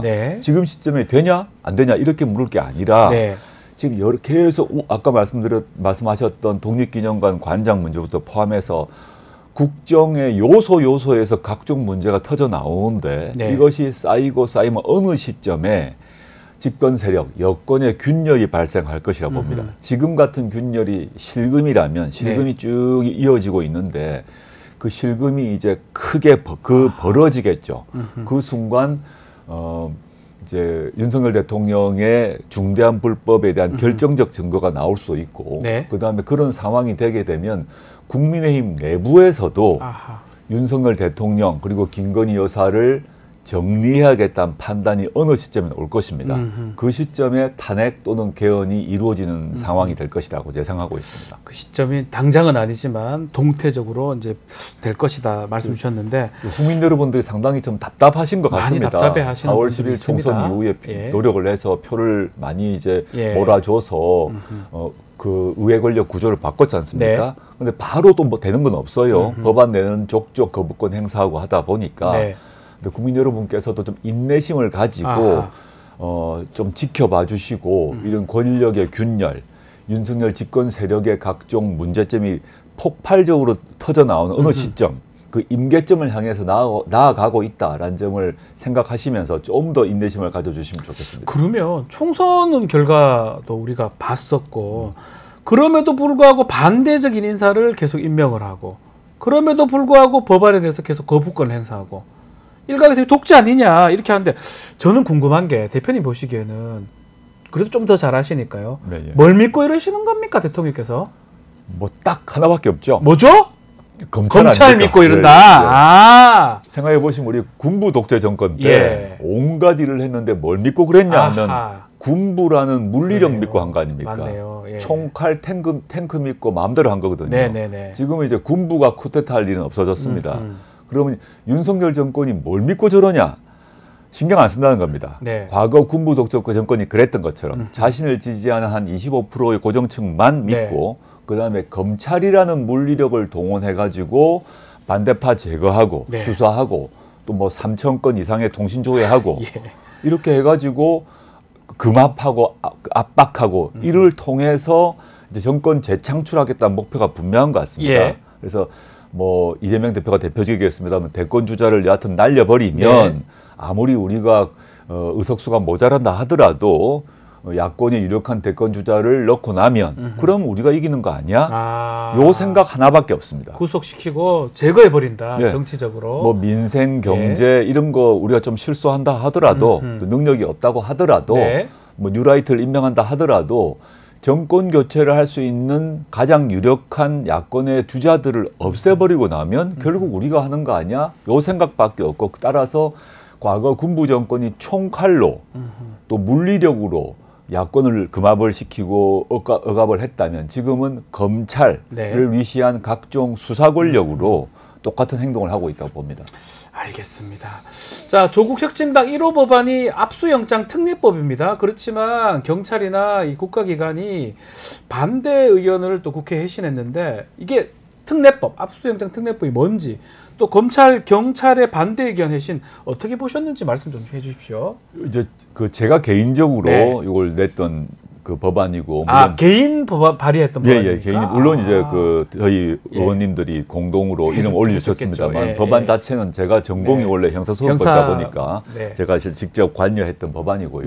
이거는 실제 전체 이름은 전자정보의 압수수색에 관한 특례법입니다. 전자정보 문제인데 지금 언론에서 많이 최근 뭐 몇 달간 많이 보도가 됐습니다만은 수사기관에서 휴대전화 또는 PC를 압수수색해가지고 그 중에서 실제 범죄 관련 정보 외의 정보도 통째로 복사해서 검찰 D넷에 보관하고 있다는 거 아닙니까? 뉴스버스에서 아마 보도한 바가 있죠. 바로 그렇죠. 이진동 기자 포함해서 수많은 다른 기자들의 휴대전화도 똑같이 했는데 그러다가 나중에 보관돼 있는 것 중에서 일부를 뽑아서 또 수사에 쓰려고 한 거죠.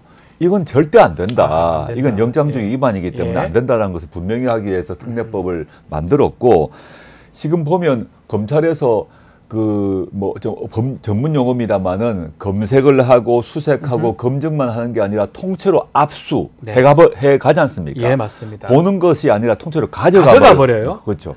압수와 검증을 구별해야 된다. 압수와 수색을 구별해야 되고 압수는 엄격한 요건에 해야 된다는 얘기인 거고요. 그 다음에 지금 D넷 등에서 드러났습니다마는 무관한 정보를 삭제하지 않고 보관하고 있거든요.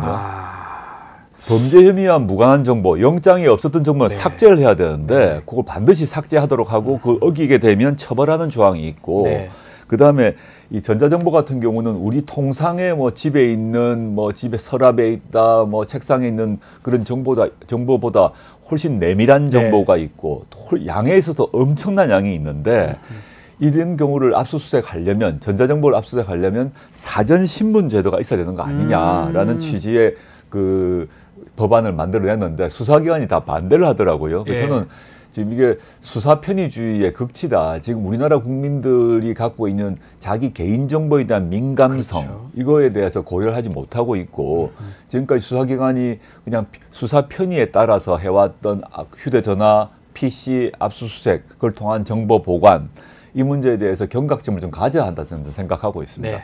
그 내용이군요. 법원행정처에서는 저희 법안을 동의하고 있는 걸로 알고 있습니다. 아, 법원행정처에서 동의하는데 네. 수사기관들이 이제 반대를 하고 있는 상황이고 네네. 좀 법안 상황을 한번 지켜보기로 하고요.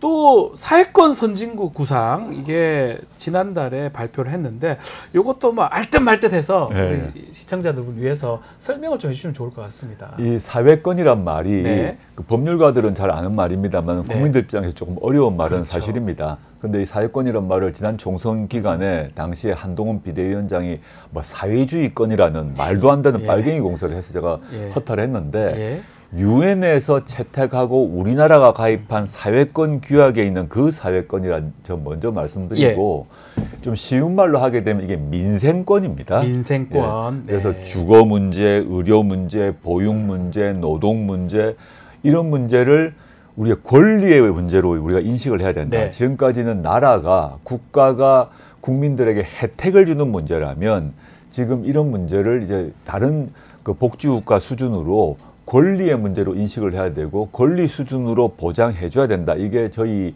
조국혁신당의 이제 문제의식이고요.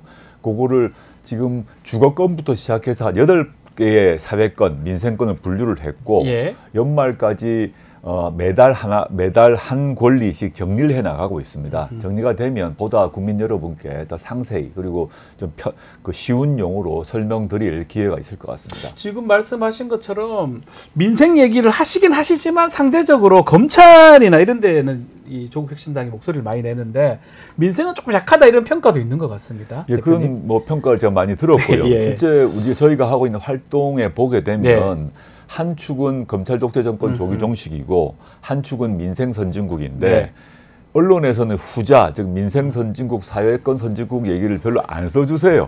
실제 국회에서 계속 저희도 세미나도 하고 홍보도 하고 있습니다만은 언론에서는 주로 이제 싸우는 문제, 각을 세우는 문제에 초점이 있을 수밖에 없다 보니까 저희가 주장하는 정책에 대해서는 관심을 좀 덜한 것 같아서 이 방송 보시는 언론인 여러분들께서 저희 사회권 선진국, 민생 선진국에 대해서 많은 취재, 뭐 비판까지 포함해서 보도 부탁드립니다.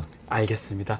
자, 이제 시간이 좀 다 됐는데 대표님, 조국혁신당의 조국 대표님 끝으로 우리 애청자나 또 국민들을 또 지지자분들한테 한 말씀 주시면 좋을 것 같습니다. 예, 안녕하십니까. 조국혁신당 대표 조국입니다.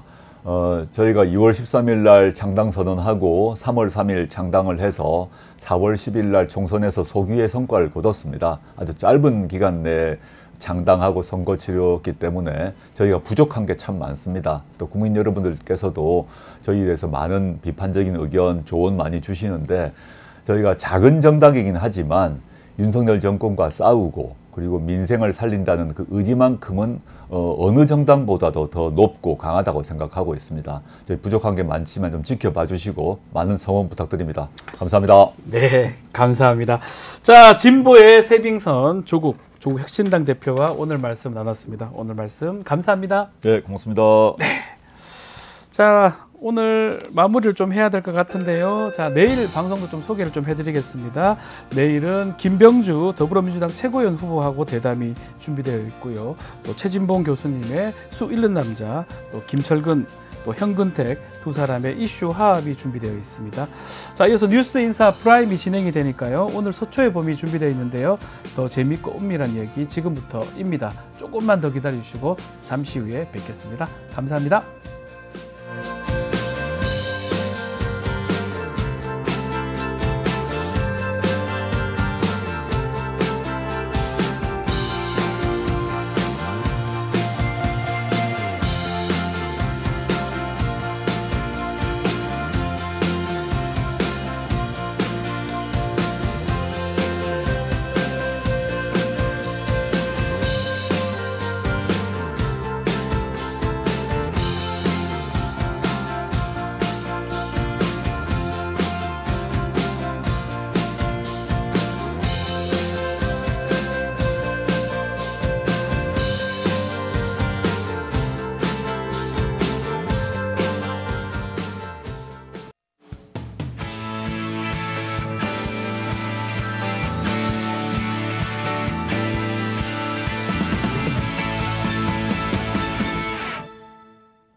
한 발 더 들어가는 고품격 사대담 뉴스 인사 프라임 지금 바로 시작하겠습니다. 매주 화요일 서초의 봄이죠. 검찰공화국 심장부 서초동에 봄이 오는 그날까지 검찰을 본격적으로 관찰하는 토크, 검찰 관찰사 토크입니다. 자, 오늘은 권영철 대기자님과 대담 형식으로 좀 진행해 보겠습니다. 안녕하십니까? 안녕하십니까? 할 얘기가 많습니다. 네. 저도 뭐 사무실이 사실 서초동이에요. 네. 여기 방송 마치면 항상 서초동으로 가서 그 근처에 있으면 그 분위기가 탁탁 느껴지는데, 자, 오늘 좀 본격적인 검찰 이야기 좀 해보겠습니다. 자, 지난 7일이죠. 권순일 전 대법관, 또 홍성근 머니투데이 회장이죠. 두 사람을 불구속 기소했어요. 변호사법 위법하고 청탁금지법입니다. 영상 잠깐 보고 이야기 다시 이어가겠습니다. 최재경, 박상도, 김순환, 권순일, 박영수, 홍성근, 이행한대는 60억이지. 50개 곱하기 6억. 그러면 자, 최대경 350회. 아버지한테 책임을 질 수 없고. 한꺼번에 주면 어떻게 한 수만차례 잘라서 먹을 수 없게. 근데 문제는 뭐냐면 이제 박 선생님은 박 선생님은 변호사나요? 그래요. 지금 변혁이잖아요. 정치하고 그런 줄 알았는데 그거를 제일 문제네. 그거. 아니, 아들한테 못 주는 것을. 아들한테 주는 수밖에 없어요. 자, 오랜만에 이 녹취 내용 들어봤습니다. 네. 대기자님. 네.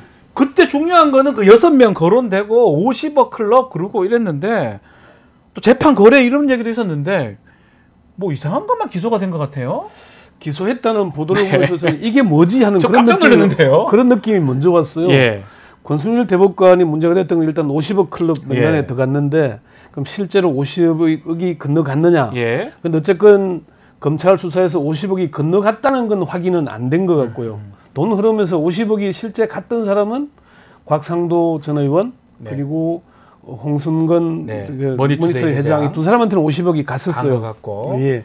그런데 이제 그 권순일 전 대법관에 대해서는 변호사법 위반만 일단 불구속 기소를 했잖아요. 네. 이게 퇴직한 직후에 변호사 협회에 변호사 등록을 해야 되는데 네. 대법관 하고 나면은 2년간인가 제한이 되잖아요. 네, 못하도록 돼 그러니까 있죠. 화천대유 고문을 하면서 이제 법률 활동을 했다. 네. 1억 5천만 원 받은 게 법률 활동의 대가 아니냐. 이게 변호사법 위반이다. 이런 얘기인데 권 전 대법관은 경영 고문이다. 화천대유에서도 그렇게 얘기를 하고 있잖아요. 네. 그러니까 법률적인 걸 한 게 아니라 서류 검토나 이런 거 경영 자문을 해준 것이기 때문에 변호사법 위반이 아니라 그래요. 그래서 이거는 앞으로 좀 변호사법 위반 여부는 재판에서 쟁점이 될 걸로 보입니다. 그냥 회사 운영과 관련돼서 전반적인 자문을 했다면 문제가 안 되는 거죠. 그렇죠. 뭐 경영 관련된 건데는 괜찮고 네. 법률적인 변호사 업무 역할을 돈 받고 했으면 이제 문제가 되는데 그냥 봐야 될 것 같은데요. 구체적 분쟁 사건이 그렇죠. 개입했던 그런 흔적을 남겼을까요? 안 남겼죠. 안 남겼으면 제가 봤을 때는 네. 아주 좀 안 될 가능성도 있어 보이거든요. 했더라도 대법관 네. 좀 되는 사람이 문제가 되는 거 안 되는 걸 가렸을 거 아닌가요? 네. 그래서 권 전 대법관도 처음에 이제 수사할 당시에 언론에서 그런 얘기를 했었어요. 회사에 민원이 많고 토지 소유자들과 분쟁도 있다고 했다. 송전탑 문제를 담당하는 로펌에서 제대로 일하는지 살펴봐 달라는 네. 부탁을 받고 그거 뭐 서면 검토하고 해준 거지 내가 법률 활동한 게 아니다. 그래 얘기해왔기 때문에 요거는 좀 시간이 걸릴 것 같습니다. 네.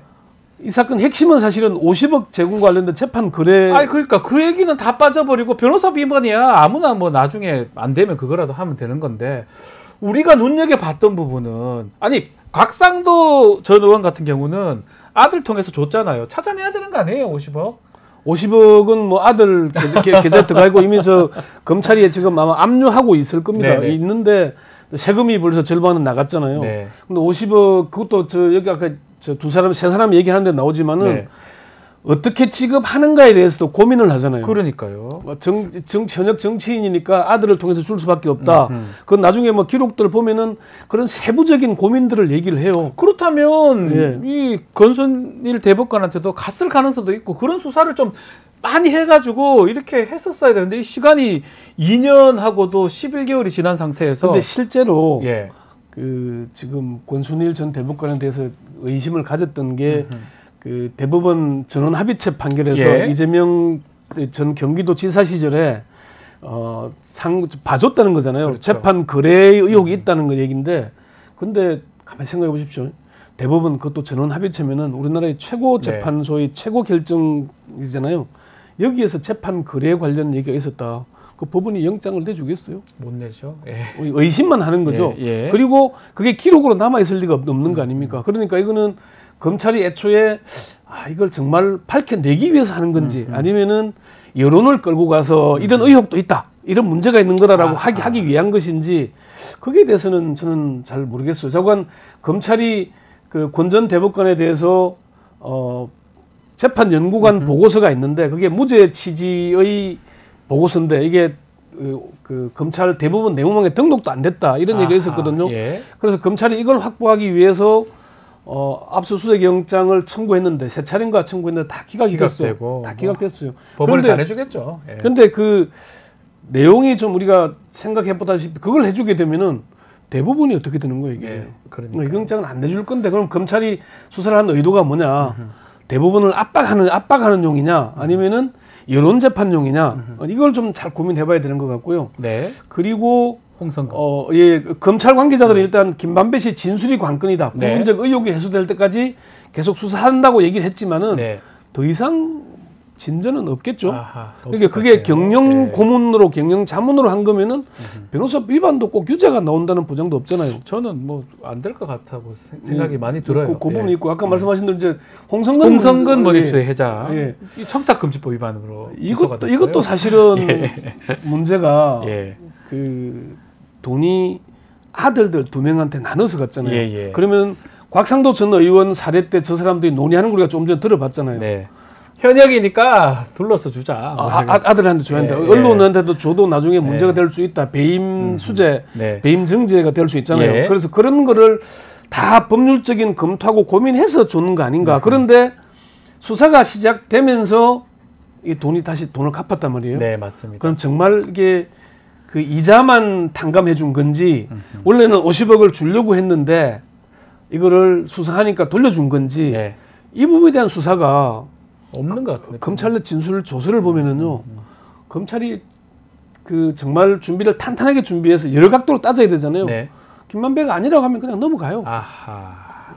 근데 이게 사실은 이 수사에서 우리가 이제 눈여겨봐야 되는 게, 50억 클럽 그동안에 수사가 지지부진 해왔잖아요. 3년 걸렸는데 뭐 나온 게 없잖아요, 사실. 3년 만에 기소했는데 이게 뭔가 싶을 정도로 썰렁합니다, 기소된 게. 그냥 썰렁하다는 얘기는 검찰이 거기에 그만큼 집중 안 해왔다는 거잖아요. 대장동 수사를 왜 했습니까? 이거 하려고 한 거 아니에요? 같은 대선 후보인 이재명 사실은 겨냥한 수사라고 봐야 되죠. 거기에는 3년 내내 계속 가지를 치면서 계속 그 파고 있잖아요. 별의별 것까지 들어가지고 유동규 뭐 진술 통해서. 근데 50억 클럽 수사는 정말 검찰의 수사 의지가 있나? 이렇게 느낄 정도로 그 6명 중에 4명이 검찰 고위직 출신들이잖아요. 박영수 전 고검장, 김수남 전 검찰총장, 최재경 전 민정수석. 뭐 이 사람 곽상도 국회의원이었고 민정수석했으니까 검사 출신이에요. 거기도 민정수석까지 했잖아요. 그러면은 검찰이 특히나 박영수, 김수남, 최재경은 중수부 핵심 라인들 출신들이잖아요. 그러면 거기를 제대로 치느냐? 검찰이 과연 그걸 파낼 의지가 있었느냐? 조금 전에 조국 전 대표 왔다 갔지만은 조국 전 대표에 대한 가족에 대한 수사, 이재명 지금 전 대표에 대한 수사, 이런 방식으로 했더라면은 그게 과연 이렇게 흐지부지 대충 느슨하게 할까? 우리가 검찰 수사를 그렇게 바라볼 수밖에 없는 구조잖아요. 그래서 정말 다만 우리가 저 머니투데이 홍성근 현 현장에 대해서는 검찰의 수사가 정말 제대로 한 건지, 그리고 김만배 씨가 뭔가 갚아야 될 게 있으니까 주지 않겠어요? 그럼 정말 빌려준 건지, 빌려줬는데 갑자기 그게 2-3달 만에 갚는데 아들들 사업 자금으로 명목이라고 주장을 했거든요. 좀 이상합니다. 석연치 않고. 물론 여기에 대해서 이제 사실은 언론인 3명도 관련이 됐는데 2명을 불구속 기소하고 1명은 안타깝게 뭐 사망했죠. 그렇다 보니까 지금 말씀처럼 수사를 3년간 그 50억 클럽 우리 국민들 대선 전부터 계속 알고 있던 내용인데 네, 그렇죠. 결국 이 꼴랑 이거예요. 이재명, 조국, 이재명은 지금 가가 대북 송금까지 가 있습니다. 그렇죠. 파고 조국 대표도 마찬가지 파고 들어가가지고 막 별의별 거에 다 들어갔는데 그래서 정치 검찰 아니냐 이런 얘기 나오는 거 아닙니까? 정치에 따라 그냥 기소하고 수사하고 하는 것 같아요. 그러니까 검찰 수사가 검찰은 사실은 50억 클럽 관련해서 6명 중에 4명이나 기소하지 않았냐라고 하겠지만은 네. 검찰총장 출신인 김수남 전 총장 그리고 최재경 전 민정수석에 대해서는 서면 조사만 했잖아요. 네. 물론 그 김만배 씨가 50억을 줘야 된다고 얘기했지 줬다고 하진 않았어요. 약정을 했다는 약정서가 있지도 않을 거예요. 아마 그 법률적으로 전문가들이잖아요. 이게 걸린다 안 걸린다가 그 김만배 유동규, 정영학 얘기하는 걸 보면은 이렇게 하면 걸린다 만다 이런 얘기를 다 하면서 얘기를 하잖아요. 그러니까 아주 어떤 도움을 받았는지를 쭉 따져놓고 봐서 검찰 수사가 정말 깊이 있게 파야 되는 것 같은데 그렇죠. 정치 검찰이라는 게 사실은 그동안에는 검찰이 반사체였잖아요. 반사체란 얘기는 권력의 눈치를 볼 수밖에 네. 없는 그러니까 이른바 이 검찰의 하수인 내지는 네. 뭐 이 검찰 뭐 사냥개 이렇게 표현까지 했었는데 그랬었는데 지금은 검찰총장 출신이 대통령이 됐고 검찰 같이 함께 수사했던 한동훈 여당의 대표가 됐잖아요. 네. 이런 형식이다 보니까 검찰이 반사체가 아니라 발광체가 된 거 아니냐. 스스로 빛을 네. 내고 있는. 그러니까 검찰 수사가 과거에는 야당을 치기 위해서 여당도 꼭 의무적으로 끼워 넣었어요. 하나씩 이렇게 균형 맞추려고 하는 척이라도 했었는데요. 그러니까 외관을 그만큼 중시했던 네. 거죠. 검찰 우리는 이렇게 공정하게 했다라고 보여주기 위해서 했는데 지금은 윤석열 정부 들어서는 아예 그냥 야당만 파는 모양새가 되고 있는 거잖아요.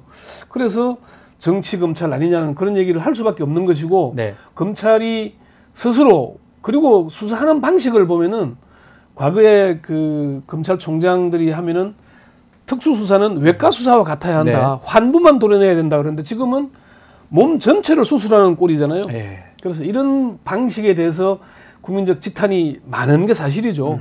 검찰이 스스로 비판을 자초하고 있는 게 아닌가. 사실은 유동규에 대해서 뭐 정치 검찰의 진술 자판기다 이런 얘기까지 하는 거잖아요. 그 유동규 얘기 좀 해보면 네. 유동규 관련해서 지금 대장동 2기 수사팀입니다. 지금 네. 그 검사들이에요. 탄핵 관련 검사들인데 강백신, 어미준 검사, 유동규는 다 봐줘버리고 이재명 대표만 지금 하는 상황이거든요. 유동규의 말이 왔다 갔다 하는데도 불구하고 어떻게 봐야 됩니까? 그러니까 유동규 전 본부장이 11억 5천, 11억 네. 3천인가 8천인가를 받은 거는 드러났잖아요. 네. 1기 수사팀은 문재인 정부에서 구성된 대장동 수사팀이에요. 이때는 유동규 전 본부장의 돈 받은 사실 네. 이걸 상당히 깊이 있게 팠죠. 네. 그런데 기소가 안 됐어요. 기소를 안 했어요. 안 했습니다. 안 한 거죠. 기소를 안 한 거죠. 그리고 네. 그러면은 돈 받은 사실이 들어왔는데 그게 성남도시개발공사니까 공직이잖아요. 그럼 뇌물죄 아닙니까? 뇌물이죠. 수뢰가 되고 특가법 수뢰가 될 것 같은데요. 근데 그걸 안 했죠. 대신에 네. 유동규는 끊임없이 이재명 대표와 관련된 진술을 하고 있는 거죠. 네. 사실은 그때 우리가 그 1심 재판부가 김용전 민주연구원 부원장의 유죄 실형을 선고하면서 유동규 전 본부장 무죄했던 거 지난해 10월에 난 재판 기억하시죠? 예. 그때 재판부가 한 얘기가 뭡니까? 대양범 법리, 불고 불리 원칙을 얘기를 했잖아요. 예. 검찰이 유동규 전 본부장이 11억 8천 받은 돈에 대해서 기소를 하지 않으니까 재판부는 기소하지 않은 사건을 법리를 검토할 수 없잖아요. 재판 도중에 공소장 변경을 검토할 생각이 없냐고 했는데 검찰이 안 했죠. 근데 돈을 받은 사람은 김용인데 유동규는 중간에 전달했잖아요. 네. 근데 이걸 김용과 유동규를 뇌물 수수의 공범으로 하면 말이 됩니까? 그러니까 안 맞죠. 돈을 전달한 사람이잖아요. 네, 안 맞죠. 뭐 전달을 그러니까 이게 불고 불리의 원칙이고 대항법 논리가 되는 거잖아요. 그렇죠. 그러니까 재판부 입장이 그래요. 이거 네. 기소한 만큼 그러니까 공소장 변경을 요청하면 변호나 아니면 검찰 측이나 그게 맞게 가야지만이 유죄를 해줄 수가 있는 거거든요. 그 재판이 그렇게 진행되는 건데 암만 얘기하더라도 검찰이 안 하면 네. 판단할 수가 없습니다. 그게 불고 불리의 원칙이거든요. 그렇습니다. 그러니까 우리가 검찰이 봐주는 방식이요. 네. 애초에 영장을 안 치는 방법이 있고 네. 기소를 하지 않는 방법이 그렇죠. 있는데 고도의 기술을 발휘하는 거는 기소했지 않냐. 네. 무죄가 나게 하는 거. 예. 가만히 있으면 돼요. 네. 재판부가 신호를 줍니다. 네. 그 신호를 보고도 모른 척해서 외면하면 돼요. 공생 변경 안 하면 너 유죄 못 준다라고 분명히 의사표시를 하거든요. 변호사도 아는데 왜 검사가 모를 리가 없잖아요. 근데 그렇게 가는 경우가 있죠. 그러니까 유동규가 뇌물 공여의 공범 전달자니까 네. 뭐 그걸로 하면 모르겠지만은 김용 실형 받았지만 아직 항소심 재판 네. 중이고요. 그러면은 돈을 전달한 사람인데 이 사람이 왜 뇌물 수수의 공범이 되죠? 말이 안 맞습니다. 그 이득을 본인이 챙겨간 게 있나요? 없잖아요. 예. 검찰은 그래놓고 공소장 변경하니까 안 했어요. 안 하고. 이거는 유동규를 봐주겠다. 왜? 유동규의 진술이 흔들리면은 네. 나머지 기소돼 있는 사람들 전체가 다 무너지 버리죠. 다 무너지는 거죠. 예. 그걸 알고 있다는 거죠. 그러니까 그래서 그런 것 아닌가. 그러니까 지금 이제 강백신, 어미준 다 지금 네. 탄핵 소추 통과가 됐잖아요. 지금 네. 아직 물론 탄핵 소추 청문회 중이고 그렇죠. 청문회 가면 내일 14일 날 예, 열린다고 예. 하는데 예. 좀 봐야 될. 뭐 그건 김영철 검사이긴 한데요. 좀 그렇죠. 다른 내용이긴 한데 어쨌든 지금 보면 이게 반부패부나 특수부가 이제 반부패부 같은 데인데 예, 예. 이런 사건도 그렇고 최근에 좀 논란되는 거는 통신정보 조회했던 거. 그렇습니다. 대 기자님도 걸렸죠? 저도 걸렸죠. 네. 그러니까 이게 예. 진짜 지금 검찰이 통신 자료 조회를 몇 명이나 했냐니까 네. 말씀드릴 수 없다는 말만 되풀이하고 있거든요. 네. 얼마나 수천, 3천 명 나왔지만은 제가 볼 때는 수천 명, 수만 명이 될 수도 있습니다. 이게 새끼를 치는 거잖아요. 그렇죠. 그러니까 그게 특정한 시기에 지금 이 통화한 전화번호를 특정해서 통신 자료 조회를 한다면은 네. 시기를 조율하지 않으면 얼마큼 될지도 모릅니다, 사실은. 그리고 저 사람이 누구랑 친한지, 누구를 취재하는지, 누구와 정치인이 자주 통화를 하는지 이게 다 나옵니다. 네. 그러면 그게 이른바 사찰이죠. 사찰 자료죠. 그게 사찰이죠. 예. 네, 그게 사찰이죠. 네. 근데 사실 제가 이상민 전 의원 민주당에서 국민의힘으로 옮겼습니다마는 민주당이 여당일 때는 공수처의 무차별 통신 조회를 비판했거든요. 네. 그리고 이번에 검찰이 무차별 통신 조회에 대해서도 비판을 하고 있어요. 네. 이 전 의원은 통신 자료 조회도 법원에 영장을 받도록 해야 한다. 이 얘기 일관된 얘기를 하고 있습니다. 네. 실질적으로 그것도 교육국 사생활 프라이버시를 보는 건데 그걸 수사기관이 필요하면 아무 때나 볼 수 있게 하는 거는 적절치 않고 기본권에 대한 중대한 침해라고 본다. 이렇게 얘기를 하더라고요. 이상민 전 의원. 예. 그러면서 사실은 그 지난해 법이 바뀌어서 네. 이번에 사실 통신조회 당한 것도 통지를 해줬기 때문에 수사기관에 통지를 해준 거잖아요. 네. 그런데 제가 2021년에 공수처와 검찰로부터 통신조회를 당한 적이 있거든요. 네. 이때는 사후 통지도 안 해줬어요. 아하. 제가 통신사에 물어봐서 제 통신조회 당한 게 있냐라고 하니까 그걸 알려줘서 확인한 거예요. 법이 올 초에 바뀌었어요. 그러니까 그것 때문에 지금 다 알려지게 된 거예요. 그러니까 예. 그래서 이거나마 나온 건데 네. 법이 그때도 사실은 이게 영장을 보도록 하자 그랬거든요. 네. 근데 이상민 전 의원 얘기가 이 법을 개정할 때 국정원과 수사기관들이 엄청나게 반대 로비를 했다 그럽니다. 그러니까 이걸 못 보게 이것도 영장을 받아야 되면 그만큼 그렇죠. 어려워지잖아요. 그렇죠. 그러니까 수사 방식에 대한 변화가 오는 거거든요. 이거는 제가 볼 때는 다시 이 프라이버시 침해를 이번 기회에 좀 기본권 침해가 제대로 방지되도록 정치권이 나서야 할 겁니다. 알겠습니다. 예. 자, 그리고 지금 공수처 수사 중에 네. 임성근 전 사단장 그 녹취 파일을 공수처가 합보를 했는데도 사실은 조사도 제대로 하지 않고 두 번째 이 문제됐던 이정호의 변호를 받던 신모 검사 네. 직무 배제도 늦어졌다는 거 이 등등의 얘기도 한번 얘기를 해보죠. 좀 문제가 계속 되는 거 아닌가? 공수처 수사를 믿을 수가 있을까요? 이런 상황이라면? 그러니까 딱 귀에 들어오는 얘기는 이런 네. 겁니다. 대통령실과 여당이 일관되게 하는 얘기는 공수처 수사 결과를 지켜보자라고 계속 그렇죠. 얘기를 하잖아요. 근데 그러면은 공수처에 대해서 뭔가 믿는 게 있나?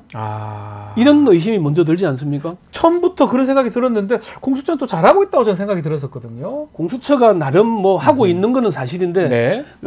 이 박 변호사님 잘 아시는데도 네. 공수처의 규모나 수사 인력이나 수사 역량이나 볼 때 상당히 어려운 게 사실이잖아요. 그렇죠. 그 김규현 변호사가 공수처에 휴대전화 녹음 파일 18개를 제보를 일단 했어요.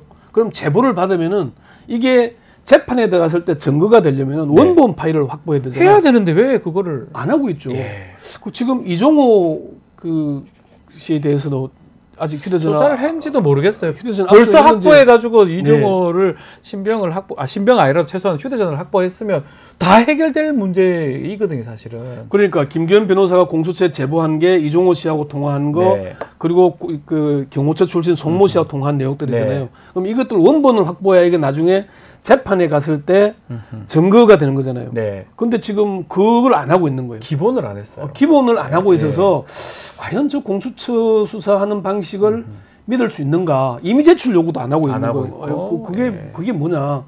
그러니까 이게 나중에 그러면은 수사에 지장이 생기지 않을까 하는 그런 거. 그런데 좀 다만 이제 오늘 아침 어제 보도된 겁니다만은 공수처가 윤석열 대통령의 통화 내역, 그러니까 누구랑 통화했는지 그 당시 이게 이것도 영장이 3번인가 기각이 됐었죠. 확보를 지금 했다고 보도가 됐죠. 그게 확보를 했는데 말씀하신 대로 휴대전화를 확보한 게 아니라 통화 내역만 통신 그 자료 조회가 들어가서 통신 내역이 나온 겁니다. 이제는 그 공수처가 그러면 통화한 사람 전화번호만 있는 걸 가지고 누군지 명단을 밝히게 되겠죠.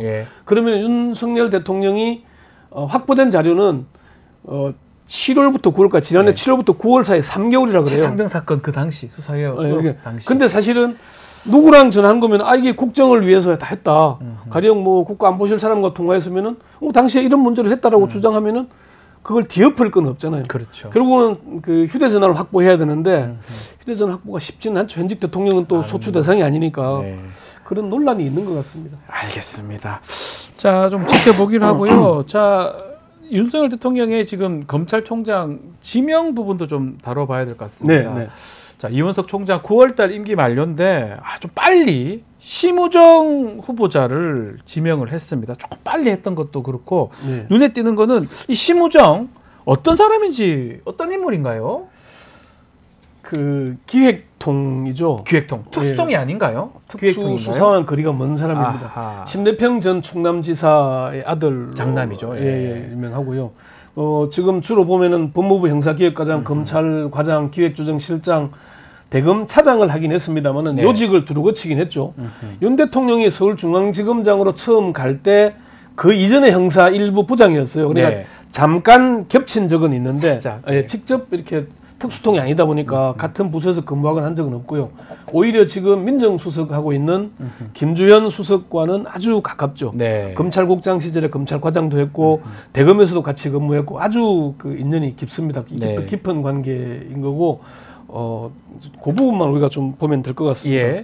자, 그렇다면 이제껏 좀 눈에 띄었던 게 특수 출신들, 이른바 특수통, 뭐 검찰에 뭐 여기 통 분량 공안통이 있고 특수통, 또 일반 형사 있다면 뭐 기획통도 이게 있다면 특수부 출신들이 좀 많이 됐었는데 기획 출신, 뭐 기조과장이라든지 아니면 검찰과장 했던 사람. 법무부에서 이런 사람을 낙점했다는 거 어떻게 이해하고 받아들이면 됩니까? 사실 이거는 문재인 정부에서 윤석열 검찰총장을 2번째 총장으로 지명했잖아요. 당시에 반대 이유를 댔던 사람들이 원래 이제 5년 임기니까 검찰총장을 3번 정도 지명을 합니다. 첫 번째는 전 정부 사정을 해야 되니까 주로 특수통들을 많이 가요. 그럼 2번째는 조직을 안정되게 관리하기 위해서 기획통을 많이 합니다. 관리 측면에서 기획통이다. 원래 이게 순서예요. 왜 그러냐면은 이게 2년 이제 3년 차 담당이잖아요. 그러니까 이때는 뭔가 수사를 통해서 뭐 좀 뒤집기보다는 안정된 조직 관리 그리고 원만한 국정 지원 이런 목표로 가야 됩니다. 당시에 윤석열 검찰총장을 반대했던 사람들이 그런 논리를 많이 내세웠어요. 2번째에서 특수통을 임명하면 어떤 일이 생기냐면은 원래 사냥개는 뭘 합니까? 사냥을 해야 본인의 존재감이 드러나잖아요. 그럼 특수통은 기본적으로 수사를 하려고 합니다. 사냥을 하러 가려고 하죠. 그래서 그렇게 반대했는데 그래서 윤석열 대통령은 검찰 출신이라 그걸 너무 잘 알죠. 그러니까 가만히 생각하면 압니다. 우리 윤석열 대통령이 첫 번째 검찰총장으로 이원석 총장을 택했고 서울중앙지검장에 송경호, 찐윤 중에 찐윤인 송경호 했잖아요. 그러니까 수사를 전 정부 사정을 엄청나게 했잖아요. 그런데 지금 들어오면 이제 뭘 하냐? 2년이 지났잖아요. 전 정부 사정을 하기에는 거리가 떨어졌습니다. 예. 그러면은 현 정부 사정으로 들어가게 돼요. 근데 지금 사법 그 리스크가 많잖아요. 지금 현 대통령 네, 집권 세력이. 그렇습니다. 예. 그러면은 그 문제를 감당하려면은 그러니까 지금 가만히 보면은 검찰총장도 지금 기획통 지명했죠. 맞습니다. 서울중앙지검장도 이창수도 특수통은 아니잖아. 아닙니다. 그러니까 그게 그렇게 해서 나오는 거죠. 그 맥락을 보면 네. 저도 긴가민가 했는데 네. 이런 상황이면 오히려 기획이나 하여튼 특수수사하는 사람이 아닌 사람을 뽑는 게 본인이나 대통령실 입장에서 유리할 수 있겠네요. 정부를 그 5년짜리 정부를 위해서도 중요하고 문재인 정부가 무리를 한 거죠, 사실. 네. 그 반대에도 불구하고 기수를 5기나 뛰어넘으면서까지 해서 조직 안정도 해치고 여러 가지로 잘못된 인사를 했다는 게 결국은 뭐 정권도 뺏긴 거잖아요. 그래서 정권을 만들어 준 사람들이 네. 당시에 그런 사람이다. 문재인 대통령과 그 뭐 측근들이다 이런 네. 얘기를 하는 이유가 그런 거죠. 예. 자, 그래서 네. 기획통 검찰총장을 낙점했고 이창수 지금 중앙지검장도 마찬가지고 그러면 심우정 이 후보자가 좀 대통령하고 관계도 괜찮게 이렇게 설정이 될까요 앞으로? 또 그런 인연이 있다고 하긴 하던데. 기획통은 무리한 수사를 하질 않을 것이다, 기본적으로. 원하지 않습니다. 예. 조직이 안정되게 조직 관리에 우선이 가는 거죠. 검찰 조직이 많이 사실은 그 김건희 여사 조사 문제나 네. 이런 걸로 많이 흔들리고 있잖아요. 네. 이렇기 때문에 사실은 그 처음에 지명되자마자 한 얘기가 저는 그 이원석 총장이 대국민 사과를 한 사안이잖아요. 네. 문제가 있다. 그렇죠. 그런데 이 사람은 적절한 이 법률적 절차였다라고 얘기를 했잖아요. 네. 이게 뭡니까? 윤 대통령의 입맛에 딱 맞는 얘기를 하는 거잖아요. 사실은 윤 대통령과 직접 하기보다는 이제는 민정수석과 심우정 두 사람의 관계를 봐야 되고 이 두 사람의 그런 가까운 관계가 앞으로 검찰권 행사에 다가가지 않겠냐. 그러면은 이런 사법 리스크들이 네. 관리 차원에서 다뤄지게 되는 것이지 수사 차원에서 다뤄지지는 않지 않겠느냐. 관리를 할 것이다. 관리를 할 것이다. 그런 뉘앙스의 인사라고 이해를 하면 딱 맞네요. 그러니까 그 맞춤형 인상. 또 한편으로 이런 얘기 있더라고요. 네. 뭐 일각의 얘기긴 합니다. 김건희 여사의 오빠가 네. 뭐 희문고등학교 심우정 후보자 심우고 출신인데 동기동창 동문인가 뭐 그런 것들도 작업했을 것이다. 이런 얘기가 있는데 그 부분은 어떻게 맞을까요? 그 오빠도 지금 기소된 그렇죠. 게 있죠. 문제가 있죠. 그리고 모든 거는 세간에 알려져 있기로는 네. 김건희 여사로 통하는 길목에는 항상 오빠가 있다는 얘기. 그런 얘기는 이미 뭐 바다한 얘기고. 그러니까 그 문재인 정부가 심우정 기획통을 임명하는 거는 결국은 수사하지 말고 조직 내부 관리하고 이거 하라. 네. 이런 시그널을 주는 거죠. 네. 그러니까 사실은 인사가 메시지잖아요. 메시지죠. 지금 뭐 어제 갑자기 뭐 국방부 장관 안보실장 바꾸는 것도 저게 무슨 메시지일까? 어떻게 봐야 됩니까? 그 갑자기 둘이 자리를 교체했다고 해야 되나 이런 느낌이거든요. 신원식으로는 좀 상황이 국방부 상황이 잘 안 된다. 김용현이라는 확실한 네 사람으로 해야 된다. 뭐 그런 거 아닌가 싶기도 하고 안보실장을 사실은 경질하는 인사하기도 하고요. 근데 이게 국방부를 좀 더 강성을 띄워가지고 안보실장이 사실은 장호진 안보실장은 비둘기파고 신원식은 매파니까 이게 조화가 좀 되는 편이잖아요. 이제는 강경 일변도로 가는 건 아닌가 하는 그런 우려도 들기도 하고요. 안보실에. 그럼 국방 관련 뭔가가 또 뭐 해야 될 게 있는지 우리가 인사를 보면은 사실은 핵심 중에 핵심은 역시 김태호구나. 안보실 차장입니다. 김태호가 벌써 실장을 3번째 맞이했고 본인은 계속 있고요. 계속 바꿔가면서 있습니다. 이 김용현과 김태호 두 실세가 어떻게 안보 체제를 어떻게 끌고 갈지. 그리고 지금 그 극우 인사들 지금 뉴라이트를 계속 지금 하고 있잖아요. 그런 부분들에 대해서 우리가 좀 많이 좀 눈여겨봐야 되지 않겠는가. 알겠습니다. 그런 점이 눈에 띄는 인사입니다. 알겠습니다. 인사가 메시지다. 대통령의 인사는 그냥 하는 게 아니다. 메시지다. 시그널이다. 검찰총장의 심우정 후보자를 지명한 것도 메시지다라고 이렇게. 윤석열 대통령이 가장 두려워하는 게 검찰이라는 말이 있어요. 본인이 해봤기 때문에 가장 잘 아는데 그러면 앞으로 이제 특수통들은 그동안 윤석열 사단은 특수통 위주잖아요. 벌써 지금 윤석열 타자 이 사단의 핵심인 한동훈, 이원석, 송경호가 소원해졌잖아요. 네, 다 좀 이탈한 느낌이에요. 그러니까 이기는 네. 좀 안정 조직 네. 관리 이런 쪽으로 갔다는 얘기는 결국 사법 리스크를 덮고 가겠다. 아하. 이런 의지가 아닌가 사실 그렇게 보는 사람들이 많았습니다. 알겠습니다. 자, 오늘 서초의 범 여기서 좀 마무리를 하겠습니다. 권영철 대기자님과 말씀 나눴습니다. 오늘 말씀 감사합니다. 네.